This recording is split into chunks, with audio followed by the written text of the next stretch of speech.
Welcome, everyone, to the December 4th, 2025 regular meeting of the Zoning Board of Appeals in Chatham, Mass.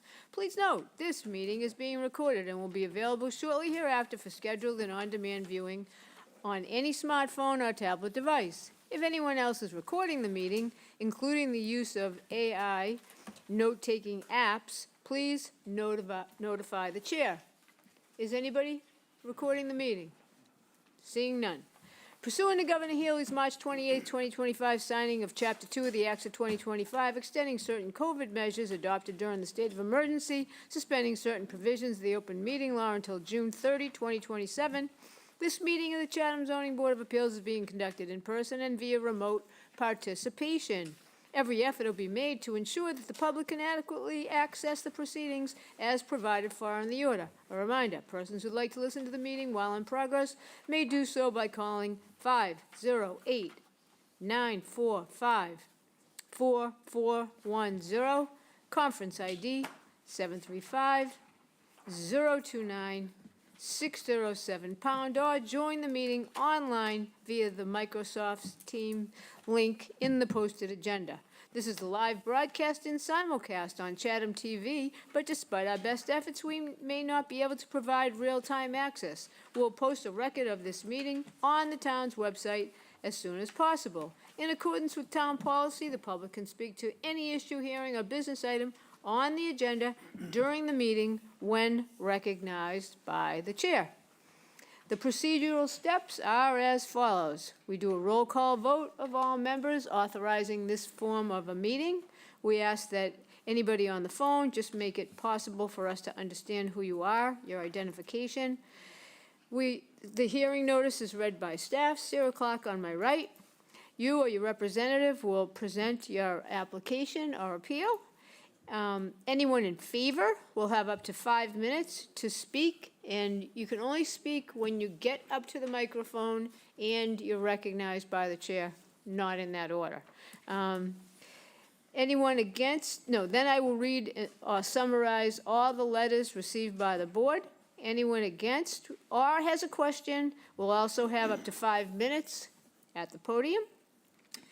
The applicant can then rebut anything that they had heard or anything that was in the letters. Board members will ask questions to anyone present, hear further information, and we will close the public hearing. At that point in time, just the board will deliberate, and we will vote on the application or appeal. All votes are taken by roll call, and at the end of the meeting, we will close via verbal confirmation and note the time of adjournment. Please shut off all gadgets that make any noise whatsoever, and if you have any conversations, please take them into the hall. Okay, at this point, we'll do a roll call vote, starting with Dave Veach. Yes, David H. Veach, I approve this meeting format. Ed Acton, I approve. David S. Nixon, I approve. Paul C. Simple, I approve. Lee Hovey, I approve. Stephen D. DeBoer, and I approve. Virginia Fenwick, I approve. Randy Potash, I approve as well. So voting today is David Veach, Edward Acton, Paul Semple, Virginia Fenwick, and myself. You need 4 out of the 5 of us to see it your way in order to prevail in the Commonwealth of Massachusetts. All right, with that, we have approval of minutes, 2 sets. Paul? I do not have think, my list of minutes. Whoops. October 30th, 2025? I'll move to approve the minutes of October 30, 2025, as published.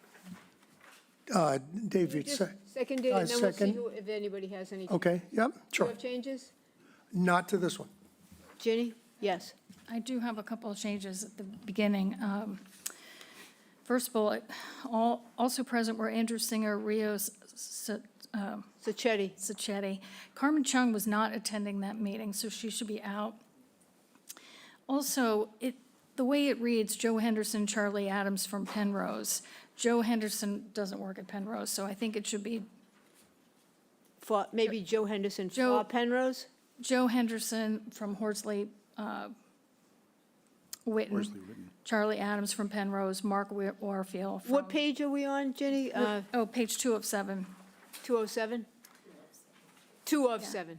And then also, there were others that were attending that weren't listed. So just to be clear, Joe Henderson was attended, Mark attended, Paul Adelman attended from Union Studio.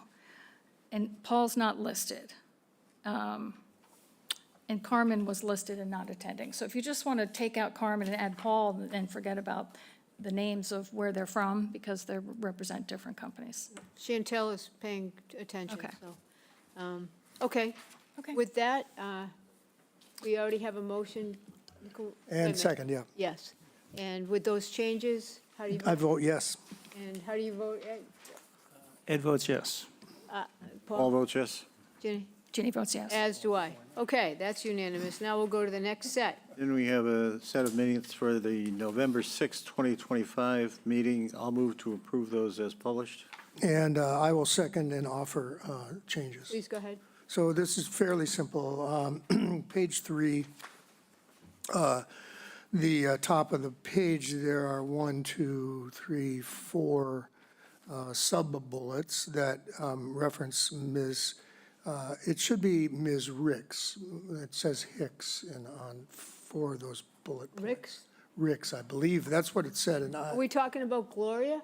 no. No. No, we're Okay. talking about the, So her last name is Hicks. That's why I said that. No, yeah, no, it's Rick's. if you go, yeah, it's, Okay, so it's Ricks. right. Okay. Okay. It was the project on Riders Cove. Okay, you have that, Chantel? Yeah. All right, And very then I good. have one change. On page 2 of 12, it says, in the middle of the page, Attorney Riley requested continuation. I think it was Jamie Norcross for that hearing, 202 Lime Hill. Okay. Very good. With that, I will vote yes.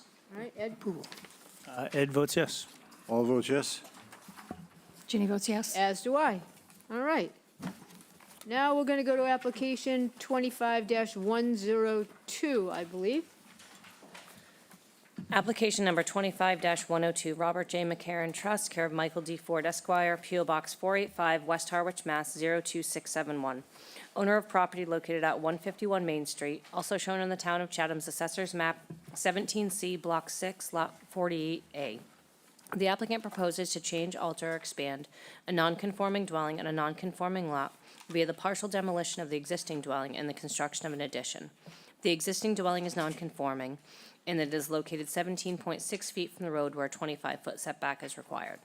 The proposed addition will comply with road and abutter setback requirements. The existing building coverage is 1,537 square feet, 17.8%, and the proposed building coverage will be 1,537 square feet, 17.8%, or 15% is the maximum allowed. The lot is non-conforming in that it contains 8,635 square feet, where 20,000 square feet is required in the R20 zoning district. A special permit is required under Mass General Law, Chapter 40A, Section 6, and Section 5B of the protected bylaw. Welcome, gentlemen. Just state your names for the record, if you would. Yes, thank you, Madam Chair. Attorney Michael Ford representing the applicant, Robert J. McCarran. They hold the property in a trust. And John Barker from Polymus Savory de Silva. Welcome. Thank you. This is a very interesting building. It's obviously in the old village, and it's a contributing structure in the old village that we're all familiar with. I enjoyed reading the Form B before I went to the Historic Commission to get their approval for what's being proposed here this afternoon. And I learned that this was the old Andrew Harding store at one point. Apparently, Andrew Harding, who had a brother who had a shack down on the beach that sold goods, and Andrew had one over on Water Street, got together, and they made a store out of this one, and built seats out front, which apparently became known as the anxious seats, where folks got together and all the gossip took place in front of the general store. And what caught my eye was that apparently there is some folks who would suggest that Joe Lincoln, who we've all read his books on Cape Cod, picked up a lot of his material sitting on the bench talking with others in front of the Andrew Harding store all those years. So a lot of history with this particular structure. It was commercial up until about 1940, when it was purchased and for a house, moved back from the road and kind of turned sideways, and then extensions were put on it over time. So my clients are now the proud owners of this. They take pride in the history of it, and they are seeking to make some changes to the rear of the structure that I'll have Mr. Barker describe to you in more detail. But suffice it to say, as you heard when Sarah read the legal ad, we have a number of nonconformities. The lot's too small. It's 8,800 square feet where there's 20,000 required.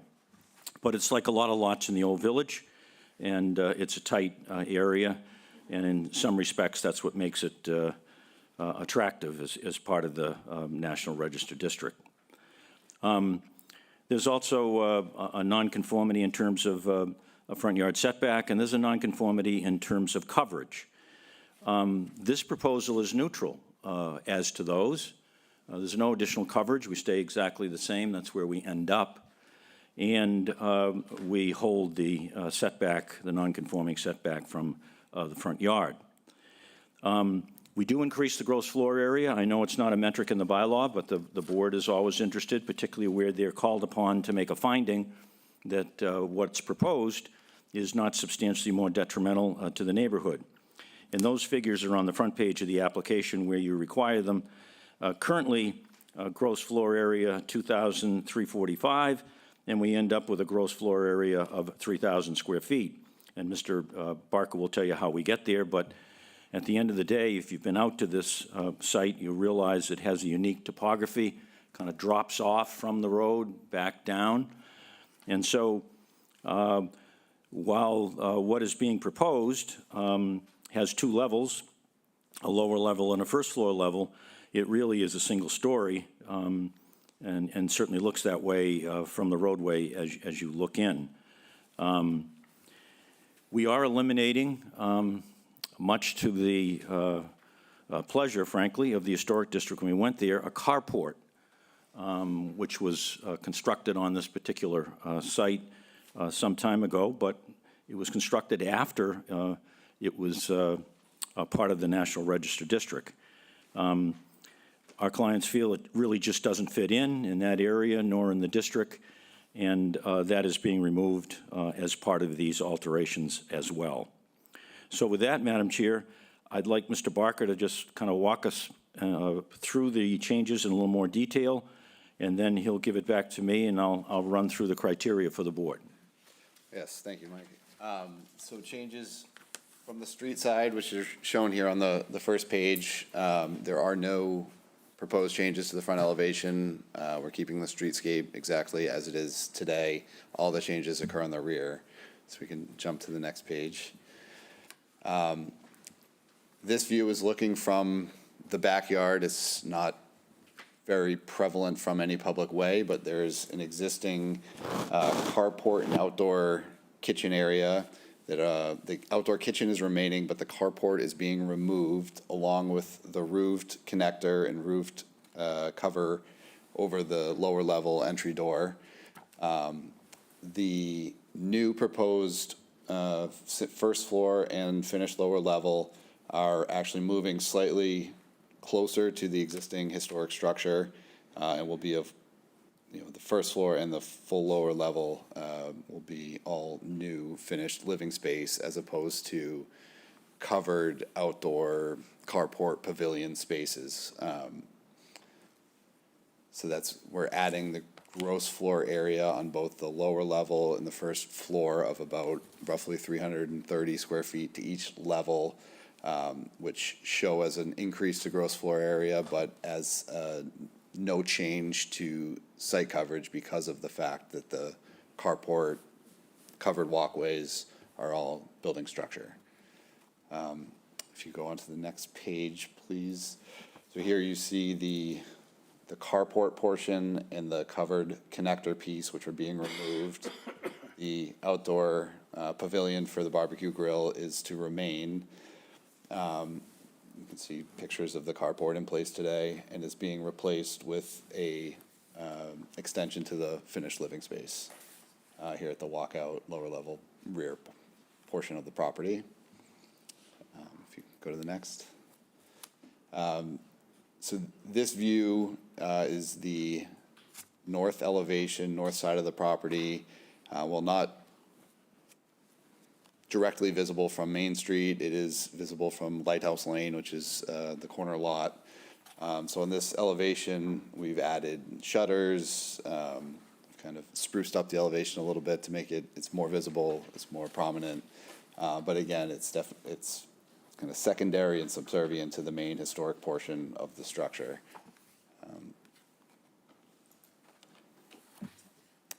And from a floor plan standpoint, the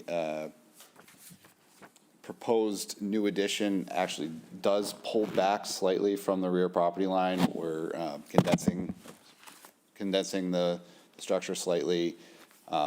We are requesting that we maintain the existing site coverage. Our actual floor plans, you'll see, are a few square feet below what is there today, but we wanted to have a little bit of construction tolerance so that we don't have to return. But we are expanding a slightly larger kitchen and pushing the primary suite towards the rear of the property. Presently, the kitchen's tucked in this corner right on Main Street, which is now becoming more kind of functional mudroom, powder room, pantry storage spaces. There are no proposed changes to the second floor, upper floor, as that's part of the historic front portion of the building. We're trying to isolate all of our work to the rear. I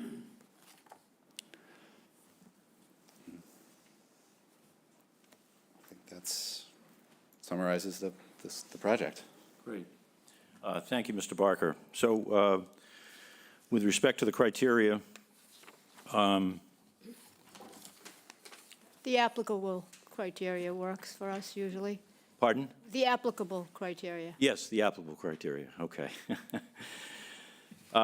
As indicated at the outset, it's in an R20 zoning district. The lot's 8,635 square feet. That is a nonconformity. There is that nonconformity to the front yard, but of course that doesn't change. As we've indicated, we're making no changes to the front historic portion. It's 17.6, where 25 is currently required. Existing dwelling is 17.8 in building coverage. I know Mr. Barker was using the term site coverage, but building coverage is the operative term here. And the proposed changes will keep the dwelling at 17.6 off the road and 17.8 at building coverage, so there's no change there. So we'd suggest respectfully that the site is adequate.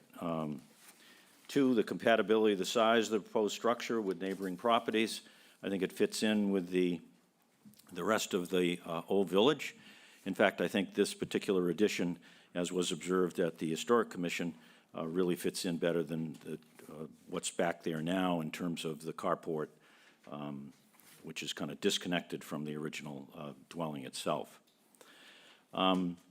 So the proposed house will keep its relative size, and it's similar to the size of the rest of those structures in the immediate area in the old village. The extent of the proposed increase in nonconforming nature, there is none. There is no increase in any nonconformity. There is some increase in gross floor area, as I indicated at the outset, and Mr. Barker walked you through where that was in this proposal. We know that gross floor area is not a metric per se in the bylaw, but again, certainly something of interest to you in making your necessary findings. But with respect to this criteria, there is no change in the nonconformity. Suitability of the site, including not limited to impact on neighboring properties or the natural environment. There's no wetlands here. There's no issue with storm runoff that we're aware of. So we believe the project will have no negative impacts on neighboring properties. We did have one abutter show up at the historic meeting, and Their concern was parking during the project, and wanted to make sure that their drive area was not utilized for parking by contractors. And so you'll see when I get to it, getting ahead of myself a little bit there, that we've proposed a condition to address that at the end. Impact of scale, sighting, and mass on the neighborhood visual character, including views and vistas. We think the changes here fit in to the character. No views or vistas are negatively impacted by it. The Historic District seemed to concur, members concur with that analysis. Compatibility of the proposed use with neighboring uses, it will continue to be a contributing structure in the National Register District and part of this residential area. Adequacy of method of sewage disposal, there is going to be a replacement, as I understand it, of the existing septic system. And there's a note from the Board of Health in that regard. We don't believe there'll be any impact on traffic flow and safety, although during construction we are proposing that condition to ensure that. No adverse effects on noise or litter. Adequacy of utilities, there are adequate utilities. Formula business and lateral expansion of the floodplain are NA. So we think the board can make a finding that this proposal is not substantially more detrimental to the neighborhood than what exists there today. But we're happy to take questions.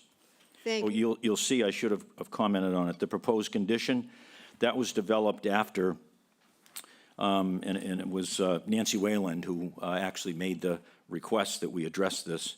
So we've suggested to the board respectfully that you consider that as a condition, that there be no parking along Lighthouse Lane while the builder is working at 151 Main Street. No parking signs, we actually have developed signs, will be posted along the street during construction. And all parking will take place off-site.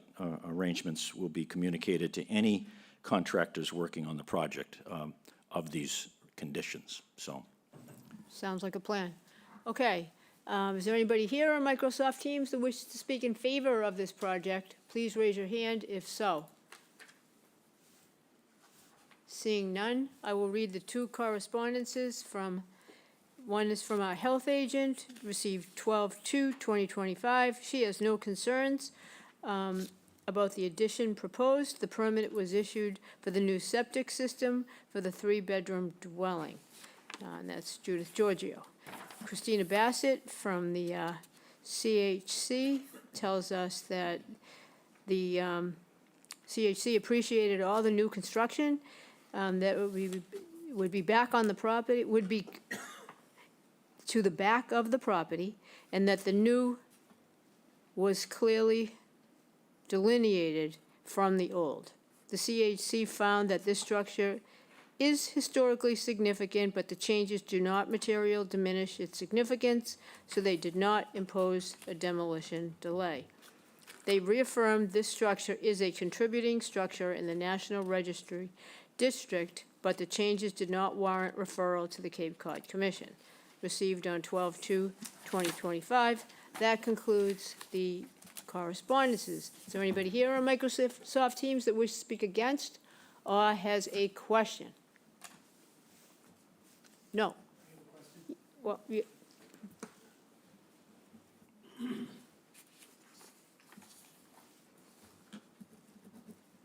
when you get there, just please state your name and. My name is Bill Mulgrew. I live at the property at 14 Wilderwood Lane, which is directly behind the property being renovated. And my only concern really is I think it's a great project to go off with. I have no issues with that. My question really is on what the time frame of construction is, just so it's not, well, my property is basically about 40 feet away from this house. Nail guns going off during the summer months and things like that would be kind of detrimental to the use of my property and just wanted to know what the schedule was, if they're going to be able to mitigate as much noise as possible during the summer if the project is going to last that long. Okay, so that will all come into play, assuming that this is allowed today. Yep. So we'll get to that if indeed we reach that conclusion. Okay, Okay. Thank you very much. Thank you. Anybody else have anything negative to say or would like to ask a question? No. Questions from the board? Steve? I don't really have any questions, thank you. Ginny, do you? I don't have any questions. Lee? No questions. Paul? No questions.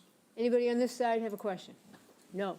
Okay, nor do I. So, Paul? I'll move to close the hearing and move into deliberations. And Dave Veach seconds and votes yes. Ed votes yes. Paul votes yes. Jeannie votes yes. As do I. Okay, deliberations. Mr. Veach? What's not to like here? I mean, this is really a great proposal. The addition is, it's a complete fit. You know, I'm very familiar with this neighborhood, walking small dogs, walk slowly. I get to study the buildings a lot. No, this is really, there's no substantial detriment here. It's actually a really improvement and meets our criteria. I'll support it. Thank you. Ed? Yeah, well said. I agree with everything Dave had to say. Mr. Nixon? And Paul? I agree. I agree as well. It's beautiful, beautiful house, great project. Yeah, I think it's a great project, and they probably are happy to get rid of that carport, so nice job. Thoughtful project. Very nice plans, Mr. Barker. I wanted to point that. Really easy to understand, and you supplemented it very well. Yeah, I think that it makes a lot of sense to turn the carport into some living space. Appreciate that you didn't change the coverage. You made the changes so that stayed the same. It meets our criteria, and I would approve it. Given that this is looking like it's going, oh, wait, Paul, you already said yeah, right? Yes. Yeah. Can you just answer the portion of the question of how long you think this is going to take? And we'll take care of the rest of the Yeah, concerns. we're anticipating it to be approximately a 9 to 10 month construction duration, start to finish. Drawings are all done, building permits have been filed pending hopeful approval from the board here today. So we would like to get started as soon as possible. Typically on construction projects, the noisier activities are at the beginning and taper off from excavation to painting. So as the project proceeds, the noise level decreases. So we would anticipate that the loudest of the construction work is completed this winter and into spring. Okay, and I was going to ask something else. Oh, I just wanted to point out while we're in this portion of it is that you'd have to wait until all the paperwork is come We about. understand that. Yeah, no, I know you Periods do. have run I'm and- not saying it for your sake. I'm Yeah. just saying it for the Right. benefit of the listeners and the audience. But for the benefit of the gentleman, if I may, Madam Chairman, Yep, who sure. raised the question about summertime, I think we'll see when the board gets to its customary conditions that during the summer, there's going to be no exterior construction allowed. Right. Usually the board's condition when they put on it. So- Yes, we're going to get to that. But I wanted him just to understand why you're not going to start tomorrow, so, all right? All right, Paul? All right, I'll move to approve the application as submitted with the condition that there would be no construction between June 30th and Labor Day, or excuse me, no exterior construction will be allowed between June 30th and Labor Day, that no work would be permitted on weekends, and the construction activity would be between 8 a.m. and 5 p.m. only, and further that there will be no parking along Lighthouse Lane while the builder is working at 151 Main Street. The builder will place no parking signs posted along the street. All parking will take place off-site, and arrangements will be communicated to any contractors working on the project. Yep, Dave Veach seconds and votes yes. Ed votes yes. Paul? All vote yes? I think we have one more, I'm sorry. Go Sorry, ahead. I just wanted to clarify, Paul. You had said no exterior construction between June 30th and Labor Day, and then went into the no work on weekends and Monday through Friday. Did you mean that to only, for those three conditions to only be between June 30th and Labor Day, or were the B and C for year-round? Well, it's normally between June 30th and Labor Correct, Day. it was just And that's the- what we would Yeah, continue. I'm just confirming that that's. Yes. Okay. That's what I meant. Standard condition. Okay, so you voted yes, Paul? Yes. And Jenny? I vote yes. As do I. It's unanimous. Congratulations. Thank you very much. Okay. Next, we're going to go to 74 Palmer Drive, 25-081.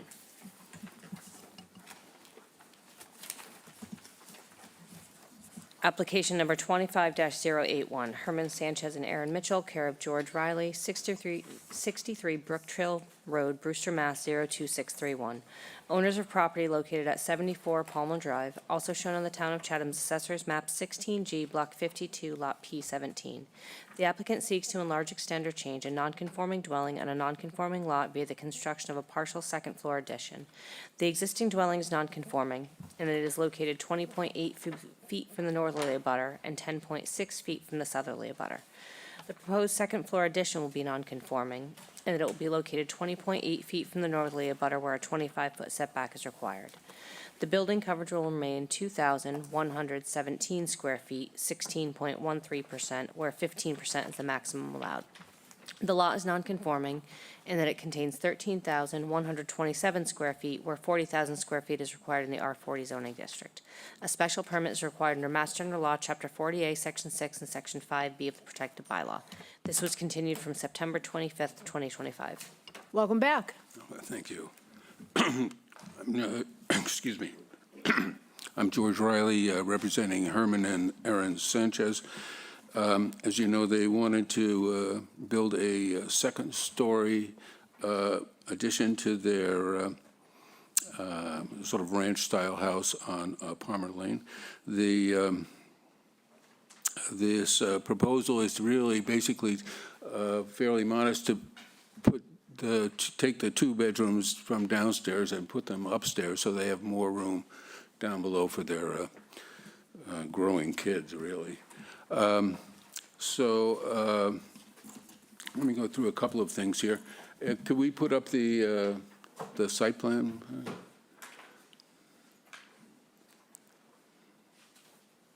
Where did that go? Site plan. There. Oh, no. It's here somewhere. There you go. I'll take this thing. So it's a small lot, but there you go. On this, the north property line, there's a row of maybe 20-foot-high arborvitae hedge, and this is also a large hedge with many, with a large oak and a large pitch pine. So the views from this side and this side are pretty much stopped. There's a bit of an opening here, but there's a large hedge here. So I guess what I'm getting at is the view from the back side of this off the road is going to be pretty much invisible to the abutters. So this part here is what you're going to see mainly from the road. So if we could go back to that sketch there. Yeah. So we've cleaned it up and made it a sort of traditional two large dormers. That's one bedroom, that's the other bedroom. And this is what the existing house looks like with the shrubbery. So the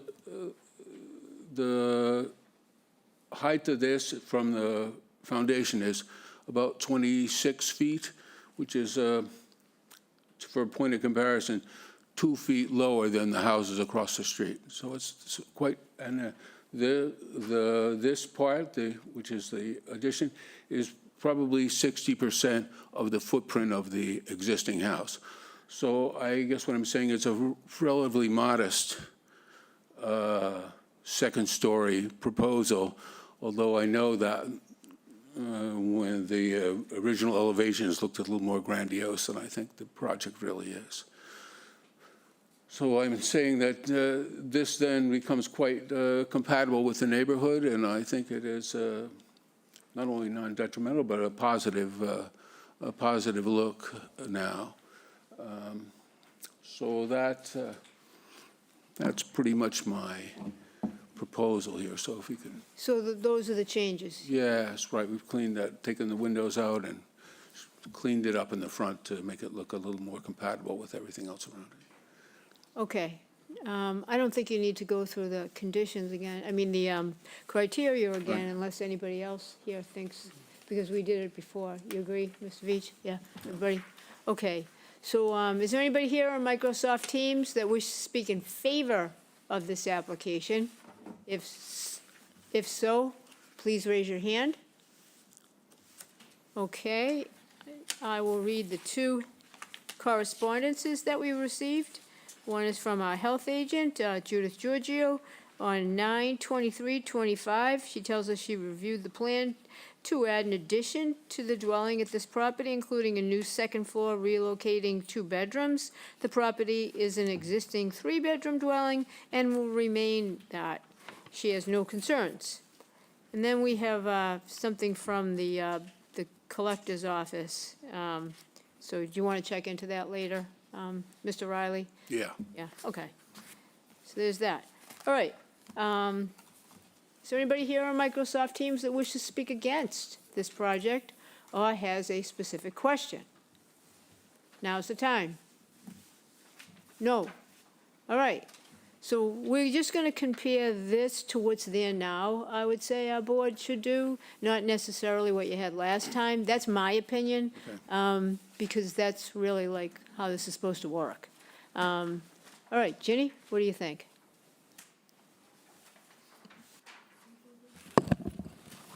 Well, I actually was comparing it in my pre-work to what was there last time, because we did talk last time about the fact that it was top-heavy, what was being proposed, and that it had too much mass. The dormers were too large. So I guess my questions would be, is it just the, you took the top window off? You took the windows off and Of the took two some of the dormers. trim, and really, when I looked at it and realized it was not as massive as I thought everyone thought it was, because it's only 60% of the footprint of the house. It's really not that much, and it's considerably lower than the houses across the street. So I think it's probably not as massive as what we thought. And if you go back, to the sketch, there it is, but go back to the sketch a little bit. Can you do that? Yeah. We're not, okay.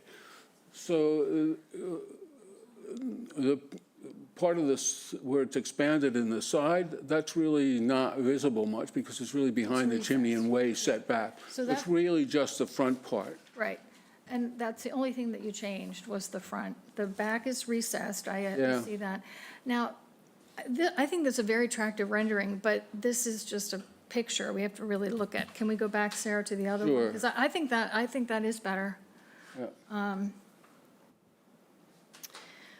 So I just want to clarify, the change was the window at the top of the Yeah, two dormers, and right. actually the window in the And middle, we cleaned up that little piece in the middle there. and added shingling. Yeah, right. Okay, that's my only question. Thank you. Okay, thank you. Steve? Questions? Or the ridge of the dormer, is that the same height as the ridge of the house itself? Right. So that's not stepped down in any way? It's not stepped down, no. But that height is not it's not a huge, tall building. I mean, it's only 26 feet. It's quite normal size ridge. I guess I'm kind of a symmetry guy. Was there ever any thought of centering the door between the dormers? Yeah, I think they had what they had to start with, and they've just tried to make it as best they can, given the space that they had, not to go like overboard and like build around the whole thing. Just put 2 bedrooms on the second floor and call it close enough, yeah. Okay. I mean, it would be nice to do that, but that would be a big problem, you'd have to really move everything around below. Okay, That's the problem. okay. That's it, thank you. Sure. Lee, any questions? No, just a clarification. The upper portion on the side, Yeah, in the sketch, the rendering, it looks like it has been reduced, but in this, it does. well, yeah, because you can't really see it. The side comes out, and the chimney comes in front of it, Okay, and it's set behind the chimney. So when you look at it from the road or from an angle, the chimney blocks it. okay. I think that the sketch is, shows accurately what it looked like if you were standing at that point. Okay. Okay, thank you. Just wanted to make sure. Thank you. Paul, do you have any questions? Well, I was in favor of the design the last time around. At this point, I see it as top-heavy, I agree. And I'm somewhat offset by the asymmetry, too. And the sketch helps because it uses foliage to break up the lines, but I'm not sure the foliage is actually there to do it. Well, all that foliage is there now. There's nothing added. That's what's in the Yeah. ground right now. About that size, too. Okay, thank you. Mr. Nixon? No? Ed, questions? No, I understand, it would be nice to have the front door centered, but in order to do that would require quite a bit of work. Relocating everything Yeah. in the first floor.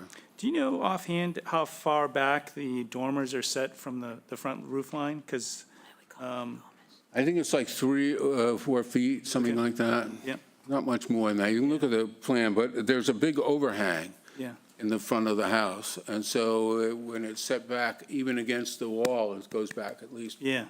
and I go think, up, I think go the back way 3 it's feet, yeah. so far set back. Right, that'll right. Sort of diminish the size of the Right, it cracks. diminishes that. Yeah, Yeah, I mean, that was sort of the idea anyway. yeah. Okay, thank you. Yes, you're welcome. Any questions, Mr. Beach? Yeah, excuse me, George, just so I want to make sure I'm reading this correctly. I'm looking at the rendering and I'm looking at a photo of the existing house.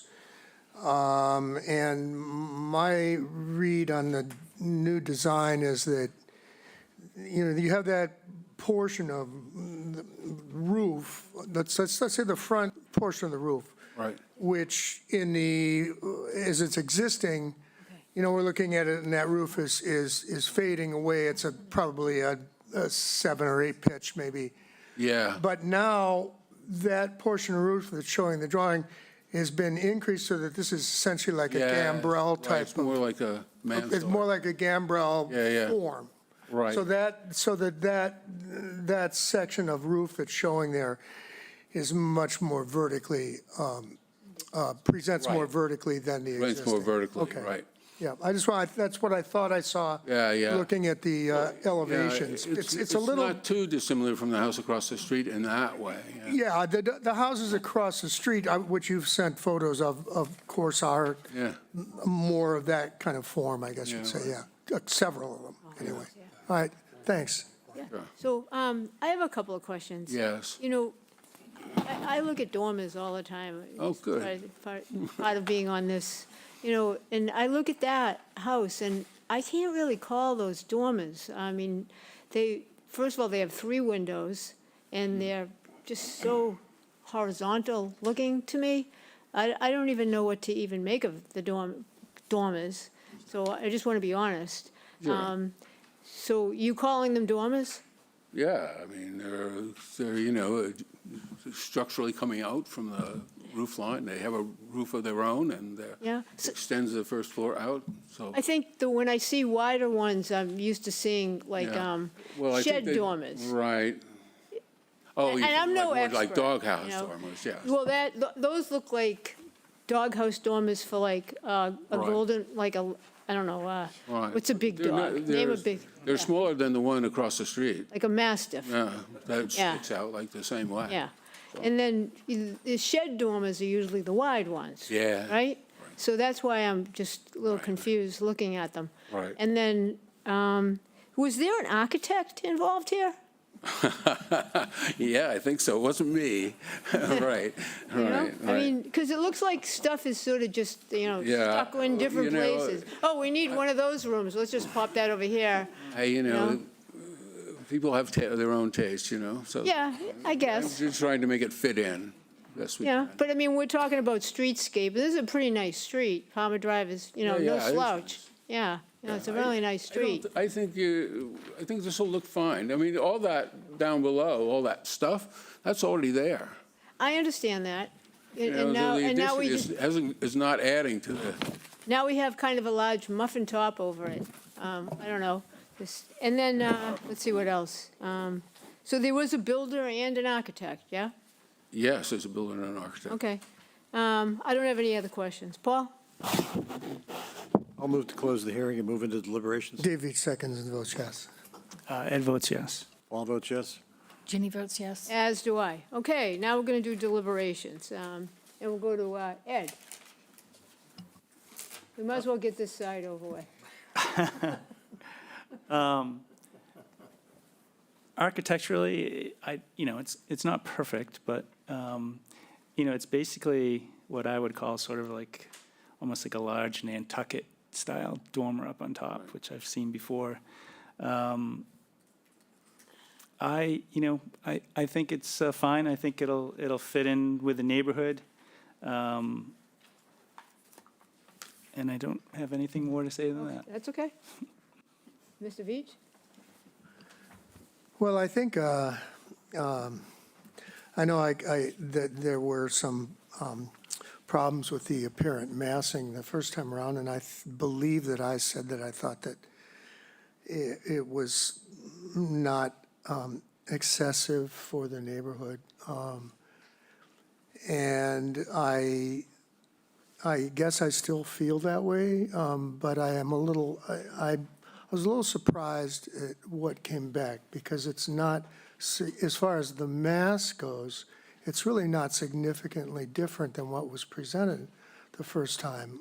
There's been some changes of fenestration, et cetera, to de-emphasize some of it. But as far as the actual mass, I don't see that as having changed. Now, that said, that's comparing to what was brought to us the first time around.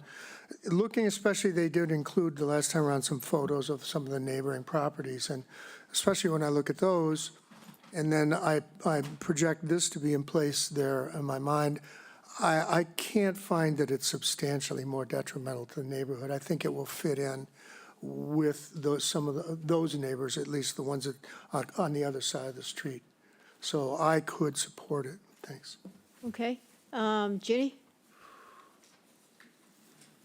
So I do appreciate that additional thought went into it. I'm still troubled by the top heaviness of which was the comment last time. And in fact, I think there's actually something, that dormers have improved by taking that extra window away. And it does look like that middle section was shortened a little bit, that connector. But what I'm seeing in the picture, the new picture, not the rendering, but the actual computer, is that the roof, the top part of the roof is overhanging like way more than the original one, which contributes to the top heaviness again. So, I mean, I think it's better. I do think it's better, and I think it's because of getting rid of those curved windows, at least the two. But I really think that we were pretty specific last time, that we liked the height, we appreciated that they were trying to just add on to the existing home and not start over, and I would support that. But I felt like, I said last time, the mass, and it was too top-heavy, and I don't know that they really changed that. And in fact, I think by having that roof overhang on the left-hand side, I don't know why that increased, unless I'm reading it wrong, and Ed and Dave would know best. I think that takes away from the improvements that were made to reduce the top heaviness. So those are my comments. Okay, Steve? Well, I guess, when I first looked at this, and I don't want to insult anybody, but I thought it was sort of like a trade show display.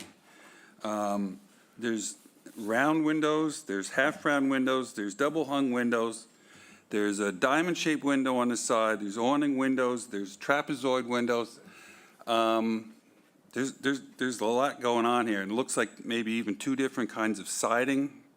I don't know if it was done on purpose or that's a computer problem, but it looks like there might be clapboards on the bottom of the side with cedar shakes above it. I think it's all shakes. Okay. Yeah. I think this deserves a second look. And Lee?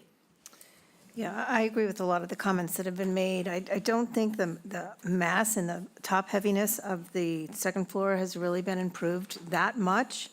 It is better, but if it were my house, I'd want to go back to the drawing board one more time. I'm trying to remember who's Ed's voting. Lucky you. Okay. Paul? Well, I tend to agree with Jenny. I don't think that, I don't think the mass has been helped at all by the changes that have been made. And I'm more disturbed by the design this time around than I was before, which is That's not good. unfortunately, that's not particularly helpful. So I'm inclined to think that it does need another redo in order to satisfy the overall comments of the board. Mr. Nixon? Well, comparing this with what is there today, which is what we need to do, it flunks with streetscape, flunks with compatibility with the neighborhood, and the massing, as you have heard from a number of people, is just too top-heavy. It just doesn't do it. So, all in all, I would find, if I were voting, I would have to vote no, because it is detrimental substantially to the neighborhood. And I feel the same way, and I also thought Steve's comments were helpful in this calculation, too, the fact that there's, it just, I'm not trying to be, I've already probably insulted you, or somebody, All right, don't do that. anyway, but I don't mean to be rude, but it just looks like it needs more thought in terms of the uniformity. Because again, it's an important street, and no matter where it is in this town, I think it could be improved and to look like the other houses in the neighborhood, and the style, the impact on scale, sighting, and mass. Number 5 is my problem, the visual character, and the streetscape. So I would vote no if I were voting. It seems like if you want us to take a vote, we can do that. Well, I'd like to get if I could, more A straw vote? specific suggestions that I'm hearing what I take to be a little bit more abstract. Do you want the dormers reduced in size? Is that the idea?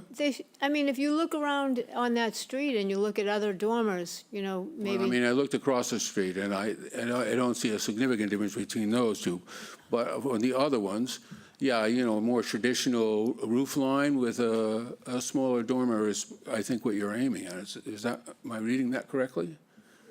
Probably, Probably. yeah. I don't think we're supposed to give you design. No, I'm not. I'm trying to get I'm trying to, yeah. we can redesign it, but we'd like to redesign it to fit into what your I've criteria. already crossed enough lines, so, Right, yeah. right. But- It's not a good sign when you say it looks worse than it did before, so, Yeah, well, I didn't say that one. I know you didn't. Yeah. Should this be We continue this to one more shot? Yeah, no, it's got to be withdrawn. I think it's, a withdrawal might be in store. Well, now that I got a clearer picture, I think continuing might be really helpful to me. Well, I am the chair today, but I will not be the chair in January, so I turned to the chair and wait, and he sounded like he wanted it to be withdrawn, so I'm going to blame him. All right. George, when something has gone on this long, I know. you know, it's unfair to all the others that we're cutting out when we continue something. You know, Sarah's got a backlog like you wouldn't believe. So in fairness to your clients and to staff here and to ourselves, a withdrawal would be appropriate. It gives you the time to really get it where you think it should be and your client should be. A continuance wouldn't do that. Plus, we have 240Bs still open, you know, so we are awfully busy. Yeah. All right, thank you. Is that all right? So can you just request a Yeah, withdrawal? we request a withdrawal. We appreciate that. Paul? I'll move to grant the requested withdrawal without prejudice. Dave Veach seconds and votes yes. Ed votes yes. All votes yes? Ginny votes yes. As do I. Thank you very much, and hopefully third time will be a charm. We'll see you next time. All right. We are going to go to 25-104, 124 Mooncusser. Application number 25-104, Elizabeth A. Sorensen, 2019 Trust, care of Michael D. Ford Esquire, P.O. Box 485, West Harwich, Mass. 02671. Owner of property located at 124 Mooncusser's Lane, also shown on the Town of Chatham's Assessor's Map 10A, Block 4, Lot H2. The applicant proposes to install/relocate exterior mechanical system appliances, AC units, generator, and heat pump within the setback to the Coastal Conservancy District.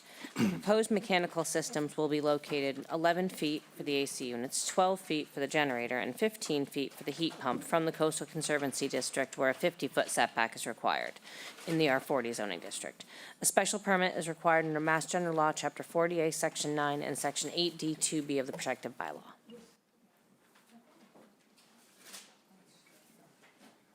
Welcome back. Thank you, Madam Chair, members of the board, Attorney Mike Ford, representing Elizabeth and William, excuse me, Sorensen.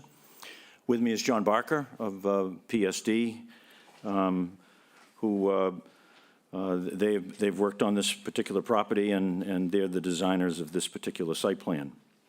So why are we here? We're proposing a generator and relocated air conditioner units that are currently up in front of the house off of Moonpenny, and to move them to the side here. Both the generator and the air conditioner units meet the 25-foot setback. However, in May, the town meeting, in their wisdom, voted that accessory mechanical structures are now subject to the 50-foot setback from the Coastal Conservancy District.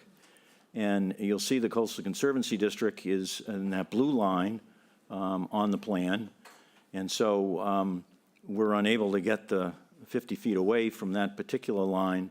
And so we're here, as the bylaw allows us to be, to ask for a special permit. Now, this is a special permit not under the non-conforming section, under the general special permit standards in the bylaw under Section 8, and therefore the criteria, while not dissimilar, are a little bit different than the criteria under Section VB. I'm happy to go right to the criteria. Mr. Barker, anything else you have you want to add to the? Not a whole lot to add, no. With your permission, Madam Chair, I'll go to the criteria. And again, I'm working off the criteria on Section 8 of the bylaw. Get to my copy. So we've got a very large lot. It's over 52,000 square feet. Buildable uplands, just under 26,000, where 40,000 is required. Proposed, we're relocating the AC units and the new generator, and they're all proposed to be located within the Conservancy District 50-foot setback. The proposed heat pump will be located 15 feet at its closest point to the Coastal Conservancy District. As I said, it'll meet the side yard setback of 25 feet, where 50 feet is required from the Conservancy District. And the AC units would be 11 feet off the Coastal Conservancy District. However, they meet the setback requirements. and the generator 12 feet. So all the units, as I say, meet that 25-foot setback. We think the site is adequate. They're doing some other work in front of the portion of the house that's out on Moonpenny, where the AC units are now, with that patio being constructed to connect to a covered porch, which this board allowed under a special permit last year. And so this is really the best space on the lot in terms of any affected neighbors and frankly their own living area to put these particular items. Suitability of the site for proposed use, we think the site is suitable. These are accessory and to the single-family residential use. Traffic flow and safety is an NA, I'd suggest, Madam Chair. I don't believe there's any visual impact on views and vistas in the neighborhood as to where they're being located. Sewage disposal and source of water and drainage is an NA. There are utilities present. Noise and litter, I'd suggest, is not necessarily noise, but litter is an NA. But I think the location here is not one where noise will become an issue for abutters. Compatibility of the proposed use, it is accessory to residential dwellings, and we're seeing more and more now where residential dwellings are looking to install generators in the event of a loss of power. Impact on natural environment, including slopes, vegetation, wetlands, groundwater, water bodies.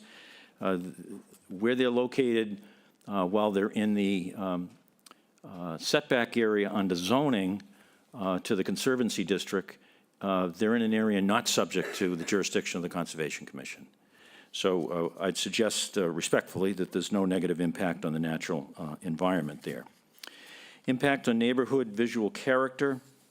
Again, we think the location's a good one and won't impact on other neighbors. We'd suggest that the board can make the finding here for a general special permit, which is a finding that what's proposed will not be detrimental to the established or future character of the neighborhood and will be in harmony with the general purpose and intent of the bylaw. And the bylaw does contemplate these types of structures being located within the 50-foot setback, but only upon a special permit, give neighbors an opportunity to come out and for the board to take a look at, see what impacts there might be. And that's our presentation, Madam Chair. Thank you very much. Is there anyone here or on Microsoft Teams that wishes to speak in favor of this application? Yes, please.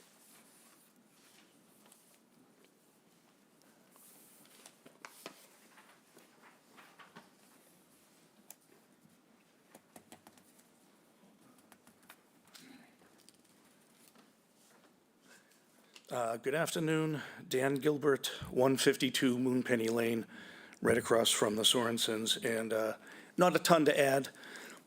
I've known the Sorensens since they moved in, very considerate, thoughtful neighbors, and I just wanted to support the plan as proposed by Mr. Ford. Thank you very much. Thank you. Anybody else wish to speak in favor? Seeing none, we have no correspondences to read. So now I'm going to go to, would anybody like, yes, go ahead, to speak against or has a question? And everybody, when they say their name, we know it's for the record, just so you know. It's always for the record. In that case, Brian Phillips, 374 Orleans Road. I mean, I kind of make a generic spiel against things being built in the coastal conservancy districts. Grew up playing with hockey with Mr. Barker, one of the nicest people I've ever met. I really have a lot of respect for Dan over there, but I think it's a bad thing to be building things in the coastal conservancy district and not meeting the required setbacks. Not only does it, affect flood mitigation. I don't know if you guys saw the select board presentation by Jerry Stahl about, like the flood level rises and the creeping salt marsh and stuff like that. And the reasons why we have these laws and we shouldn't be putting stuff in these coastal conservancy districts. The law provides that we do this under a special permit. So you'd have to go change the law in the first place to make that argument effective. It does provide that we can do this under a special permit. So there's no universe where the law doesn't provide it. Okay. I just wanted. My brain, I'm gonna have to think about what you just said for a minute in order for me to make sense. We're not in the Conservancy District. You're not meeting the setbacks.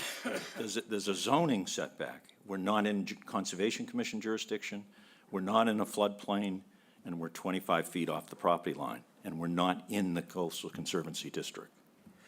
Okay, so, but how far are you from the Coastal Conservancy District? 11 feet with one and 15 feet with the other. But doesn't the law require 50 feet setback? Since May, accessory structures now have to meet a 50-foot setback. And as you can see, the house is 50 feet, so there's no place to put it. Yeah, That's I'm why they not have trying to be special personal. permits. Everything that's built, in the Coastal Conservancy District, I get to speak against. So it's nothing personal, but, Okay, but it's not in the district. but it doesn't meet the setbacks. All right, thank you. Okay, we just humored you for that. Okay. All right. Anybody else wish to speak against or has a question? No. All right. Questions from the board? Are there any? Yes, please. Well, I do have one question. Mike, you could probably answer. So I'm thinking that there were two recent changes at the town meeting and with respect to this issue. Is that correct? I mean, first of all, we were granted the ability to give special permits for this type of equipment. And then there was something also dealing with the setback to the Conservancy District. The way this is drafted, it now captures the setback from the Conservancy District, where prior to this, and I'm sure Mr. Briggs will correct me if I'm wrong, while principal structures were subject to the 50-foot setback, the bylaw was at best unclear as to whether accessory structures were subject to that, if you read the Coastal Conservancy District literally. So this now captures any accessory structure that's in that 50-foot zone and requires it to meet the 50-foot or seek a special permit from this board. What about swimming pools? They're not in that, yeah. So let's, Sarah. So there were two separate modifications, one to the one to Section 3. Yeah. Specifically, the mechanicals prior to May were only required to meet the abutters setback for the zoning district. Oh. So from the road, they only needed to be the abutters setback. Now they're required, except by special permit, to meet the full road, abutters, and conservancy district setbacks. By special permit. By So special they are able to apply for a special Correct. permit, whereas formerly, if it was a new nonconformity, it was by variance. Correct. Okay. Yeah. I'm just trying to follow The all variance, somewhat, yeah. you know. There's a lot there. Thank you. Yeah, the variance part was the other part. Yeah. Yeah, right. Okay. Other questions from the board? It's good to go through all this. Yes, Ginny and then Steve. So, Mr. Ford, it looks like the heat pump is a new device, and the generator's new. The AC units are existing, and they are currently in the back of the house, and they're being proposed to be moved to that new location. Correct. And the pool equipment is where everything is going. That's, because that's already existing too. that right? That's correct. Okay, so this home was in front of us a few months ago for the porch. Yes, the covered porch, Yeah. upper left-hand, yep. So were the AC units just kind of an afterthought, like, we really should move those because the new porch is there and, I don't think anybody contemplated there'd be a change in the bylaw. okay. That was we came for the covered porch before the zoning changed. Right, okay. Thank you for confirming, thanks. Steve? Just very quick, do these need to be elevated at all, or are these at ground level? They're ground level. The air conditioner condensers are at ground level, the generators are at ground level, the heat pumps are required to be elevated. I believe it's 12 to 18 inches to get out of snowfall accumulation. Gotcha. That's part of the manufacturer requirements. Okay. And are you planning any, I don't know if you need any kind of foliage around this? Are you going to try to hide these at all, or do you think it's not necessary? I don't feel it's necessary. The access to the driveway meanders in through the front yard. There's quite a bit of land, and it's down on the screen, which is to the east, where the driveway navigates in. So they're out of view from the roadway, as presently located. You won't see them from Mooncusser Okay. or Moonpenny. Okay, all right, very good, thank you. Lee? No questions. Paul? No questions. All right, Paul. I'll move to close the hearing and move into deliberations. Dave each seconds and votes yes. Ed votes yes. All vote yes? Jeannie votes yes. As do I. Okay, let's deliberate now. Ed?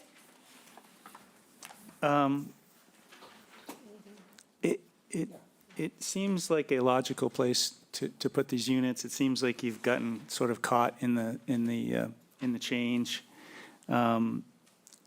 There does look like there's potentially a place where you could put it to be out of the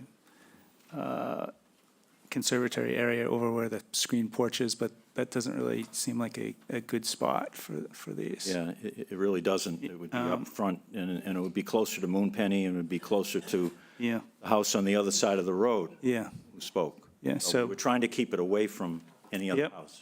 So, as far as I'm concerned, I don't feel it'd be detrimental to anything, and it seems like given everything that's going on, a logical spot to put these. Okay. Mr. Nixon? Makes sense to me because the pool equipment is already there. And just to put it, stacked up behind it, it's totally logical, and it's a good spot. Yep. Mr. Beach? Yeah, I would agree. I think, especially these days with the heat pumps and things, I think the generator is the only thing that's really going to generate a lot of noise. And it seems like a good location for all of that equipment, so I would support it. Yep. And Paul, you support it? Well, I don't know why you can't anticipate bylaws that we haven't passed yet. We'll work. But I'll assume that you haven't developed that technique yet, so, I'm working on it, Paul. all right, good. If you can get that perfected, you could be in demand. But I think it clearly does not detrimental to the established or future character of the neighborhood and will be in harmony with the parental purpose and intent of the bylaw. All And we right. can And therefore approve it. you would. All right. Lee, would you? Yes, I agree with my colleagues. And Steve? Yeah, I think I kind of agree with Ed. It's a good spot to put them. They're inanimate objects, so they're not going to be causing any erosion or anything. So I think they're fine where they are. And Ginny? Well, I think Mr. Nixon's right. The key here is the pool equipment is already there. And it's nicely screened, and I think it makes sense to have all the mechanicals in one spot, and the pool equipment is already there. It's in this, and which was built before this change of the conservancy setback. So I think it makes, I do think it makes sense, and I think that while it doesn't, it does meet the zoning setbacks. So I agree with Ed, you were sort of caught in that bylaw, and I think it's good that we are paying attention to that, but I think the fact that the pad is already there, it's nicely screened, and it makes sense to have everything in one spot, I could support that. Yeah. So to be clear, I support it, but I just just for the sake of the listeners and certainly somebody in the audience that has concerns about this, I do too, because can you just confirm that if you were going to build this now, right, this pool and the house, all this in that spot, would you be able to do that now? If it was from the beginning? The pool would have required a special permit The pool would have? Yeah, but. today. But it Right. didn't then. It didn't then. And then also, would you even be able to build anything within 50 feet if it was new construction of the Conservancy District? These types of units, Yeah, that's why they provided a special permit. If you meet the Exactly. special permit standard, you can construct it. no, but if it The was change in the new- bylaw doesn't say you can't have this type of thing within the 50-foot setback. It says if you end up proposing one there, you need a special permit from the Board of No, Appeals. but I mean, if it was a new construction, if there was nothing there, and all of a sudden you buy this lot, and now you want to do that, could you do it? You could apply for a special permit. Okay, That's what the bylaw says. It can be within the 50-foot setback, even new construction, provided that Even you new get a special construction, permit. right, Now, right. that's for the accessory mechanicals. Right. That's not for a new house. that's what I meant. So you couldn't put this house there now. And the house was built 50 feet away from the Conservancy District where it was located when the house was built. See, the other complicating factor is that the floodplain changed Right, yeah. and enveloped more of the lot. So So, the regulations change over time. yeah, so, but of course, you can do things because you already have a house there, you already have stuff there. And I think some people in the community just are troubled by the fact that you can do anything at all, in sensitive areas. But the law provides that you can with a special permit. Okay, I just wanted to get that on the record one more time. And that being said, Paul? It's a little bit like watching the 3 cups and the balls underneath them and moving them around. Sure. I'll move to approve the application as submitted. I don't think we need conditions with respect to construction at this location. No, no. Dave Veach seconds and votes yes. Ed votes yes. All vote yes. Ginny votes yes. As do I. It's unanimous. Congratulations. Thank you, Madam Chair. All right. Does anyone need a break on our board? Yes? No? Anybody? No? Okay, we'll power through. Next one. When Sarah is ready. We'll go to page 2. Application number 25-105, Elizabeth Knorr, care of William G. Litchfield Esquire, 330 Orleans Road, North Chatham, Mass. 02650. Owner of property located at 127 Shane Drive, also shown in the town of Chatham's Assessor's Map 15G, Block 76, Lot B26. The applicant proposes to construct an accessory dwelling unit, ADU, under Section 7B19 of the Protective Bylaw. The applicant is seeking relief from the maximum building coverage requirement for the construction of an ADU. The existing building coverage is 2,244 square feet, 13.7%, and the proposed building coverage is 2,654 square feet, 16.2%, where 15% is the maximum allowed. The property contains 16,403 square feet in the R40 zoning district. A special permit is required under Mass General Law, Chapter 40A, Section 9, and Sections 7B9, 19, and 8D2B of the Protective Bylaw. Welcome, Attorney Litchfield. Thank you very much. Good afternoon, members of the board. Bill Litchfield here on behalf of Betsy Knorr, who is in the front row, seeking an ADU for Betsy's mom to be constructed on the property where she has lived for a number of years on Shane Drive. I know that you've all been out there. I also heard from Betsy that several of you had very positive comments about a potential revision to the plans, and I'll get to that later. I want to start, though, excuse me, about talking what we're seeking and why. Betsy's grandparents actually lived not too far from where Betsy lives now, and her mother would like to have a place to live, a separate residence, an ADU on the Shane Drive property. So Betsy approached me last May with the idea, and on very early June, I contacted the Department of Community Development and also our housing and planning people, as well as our central permitting coordinator. And we had numerous discussions about whether it would be possible to locate the ADU in another location rather than shown there, whether it would be possible to slide it lower toward that rear corner. There's nothing directly back there. And we considered the possibilities. In order to do that, we would need a variance to address the sideline dimensions. But there's a curious aspect of our zoning bylaws provision for ADUs, which says, sort of nonsensical, but it says that the ZBA, which can, under state law, grant variances, can't grant dimensional variances under Chatham's ADU bylaw. We'll get to that later. So Betsy very much wanted to put it in a location other than where proposed and thereby save that very nice tree in the backyard. But we realized that it couldn't readily be done, certainly not under the current bylaw. We'd have to be too close, quote unquote, to the lot line. And we'd also have excess coverage. We have excess coverage anyway, that's what we're seeking, but you have, under our ADU provision of the bylaw, you have the ability to waive the excess coverage provision. So I'll go into what is proposed because that's the only thing in front of you. I would hope that you would support it. And at the end of my presentation, I'll talk about some other options. This is not a question of substantial detriment. This is a special permit under the broad criteria of whether it is appropriate as a use, whether it will not be detrimental to the established or future character of the neighborhood or the town, and that the use involved will be in harmony with the purpose and intent of the bylaw.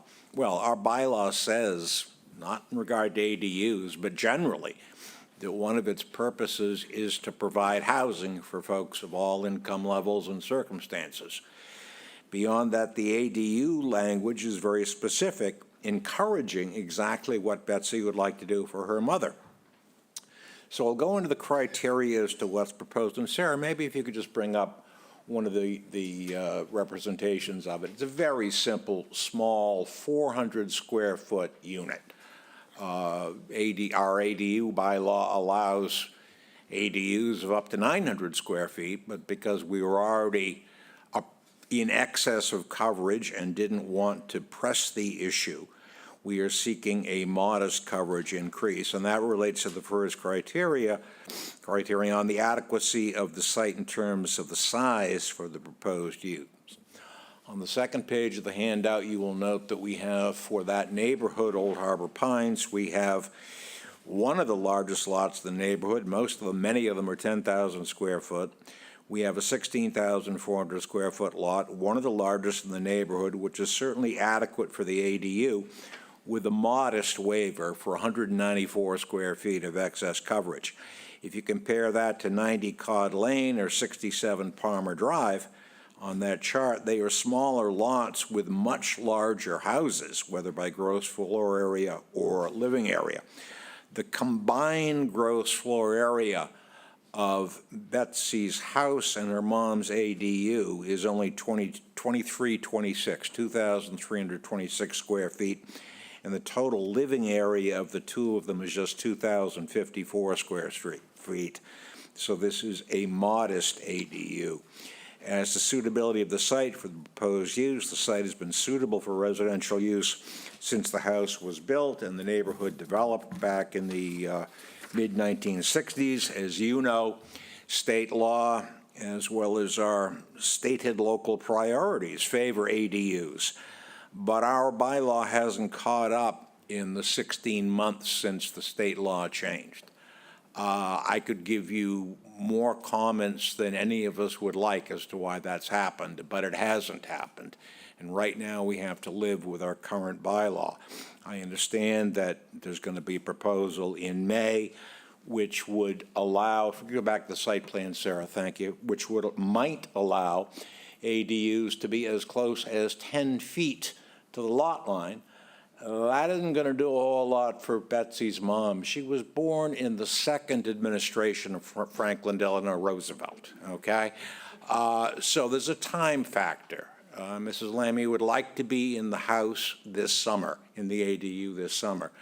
She doesn't want to wait. Betsy doesn't want to wait. None of us want to wait for the bylaw to pass in May, assuming it does, and then we have to wait for the AG to approve it. So we are seeking approval today for what is there.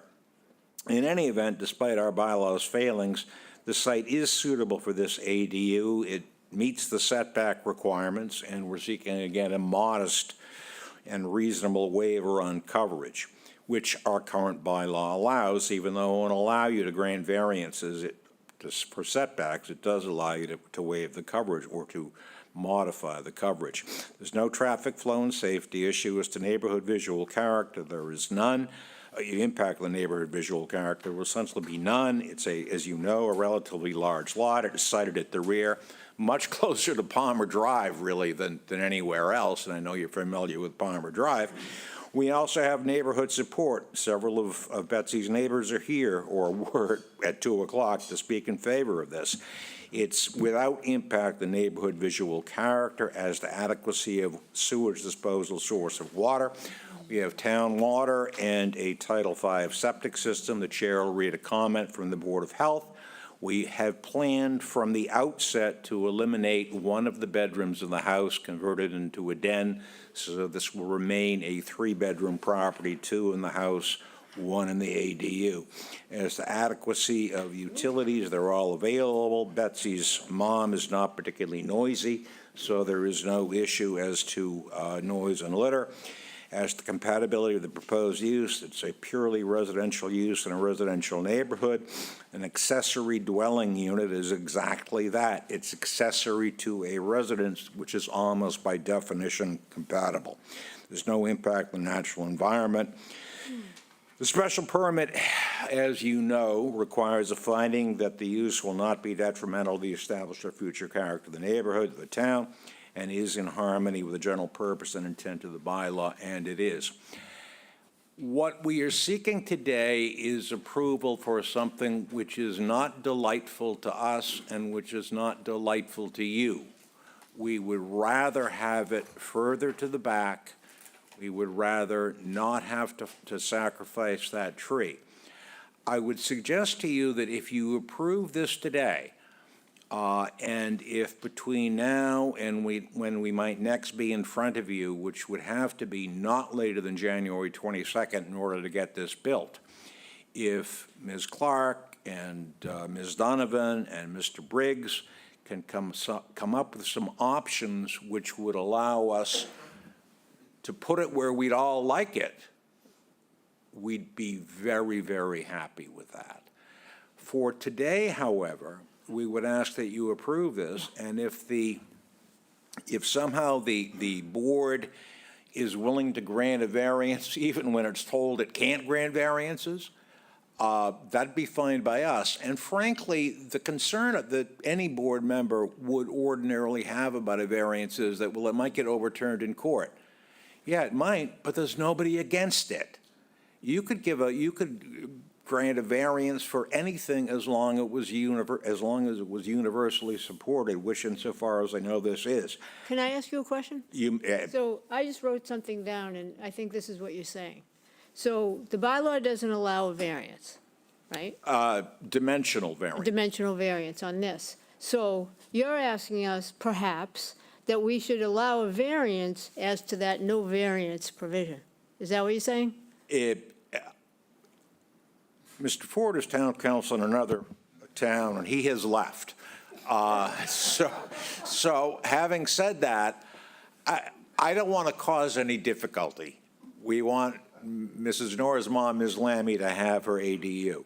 There is a possibility that if this is viewed as a guest house, which it might be, it would require, if viewed as a guest house, it would require a variance as to the provision as to the dimensional setbacks. It might also require a variance in regard to the language that says that a guest house has to be, let me find the exact language, that you can waive when such guest house is part of the principal dwelling unit, which this is not, and is occupied by a member of the immediate family, the Board of Appeals will grant a special permit to waive the additional land requirement for a one-bedroom guest house. You would have to grant a variance in that regard because these two structures are not connected. Alternatively, approve what's there, which is not horrendous. It's not a bad thing. It's just not ideal for Betsy. It's just not ideal for that tree. But it would at least enable us to move forward in the event that there is no other solution. Although I have such respect for Ms. Clark and Mr. Briggs and Ms. Donovan, I expect a solution might be developed between now and January. Does that respond to your question, or only in a lawyerly way? Well, I don't think we would do that, you know, approve something today and then see what you come up with. That's not like part of our, you know, MO. So I'm not saying no, I'm just saying like, just talking here. Well- And then you just said, when such guest unit is, quote, part of the principal. What does part of mean? It's part of the bill that they're gonna pay every Physically month? connected, yeah. It doesn't say physically connected. Part of. I defer to Mr. Briggs, but or We Mr. could get to that, yeah, we definitely. My view has always been that meant it was physically connected, that Yeah, you but- have a connected structure. I mean, there's lots of ways you could say something is part of something that they're not physically connected. Like, you know, your family is part of you. You know, there's lots of parts. Anyway, we'll get to that type of discussion later. The issue that we have is timing. When several of you went out there, you suggested to Betsy that you would like to see it move to the rear. And we appreciate that, and we agree. The issue that we have now, Betsy spoke, she and I have spoken several times since then. I've also spoken with Sarah. The issue that we have now is getting this done by the end of June. And in order to do that, what I would suggest to you, even though it's not your ordinary modus operandi, that this is an unusual situation, and you can, in fact, approve this today.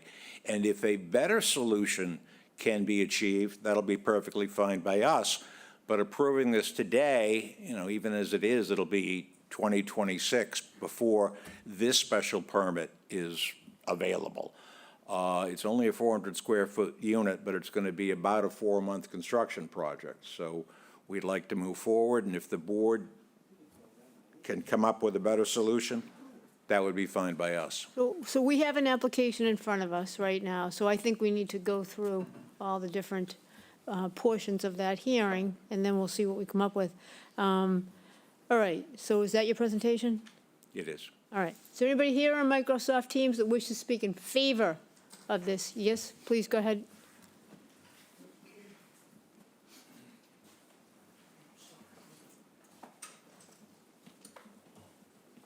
Hi, my name is Terry Charbonneau. I live at 69 Bishop's Terrace.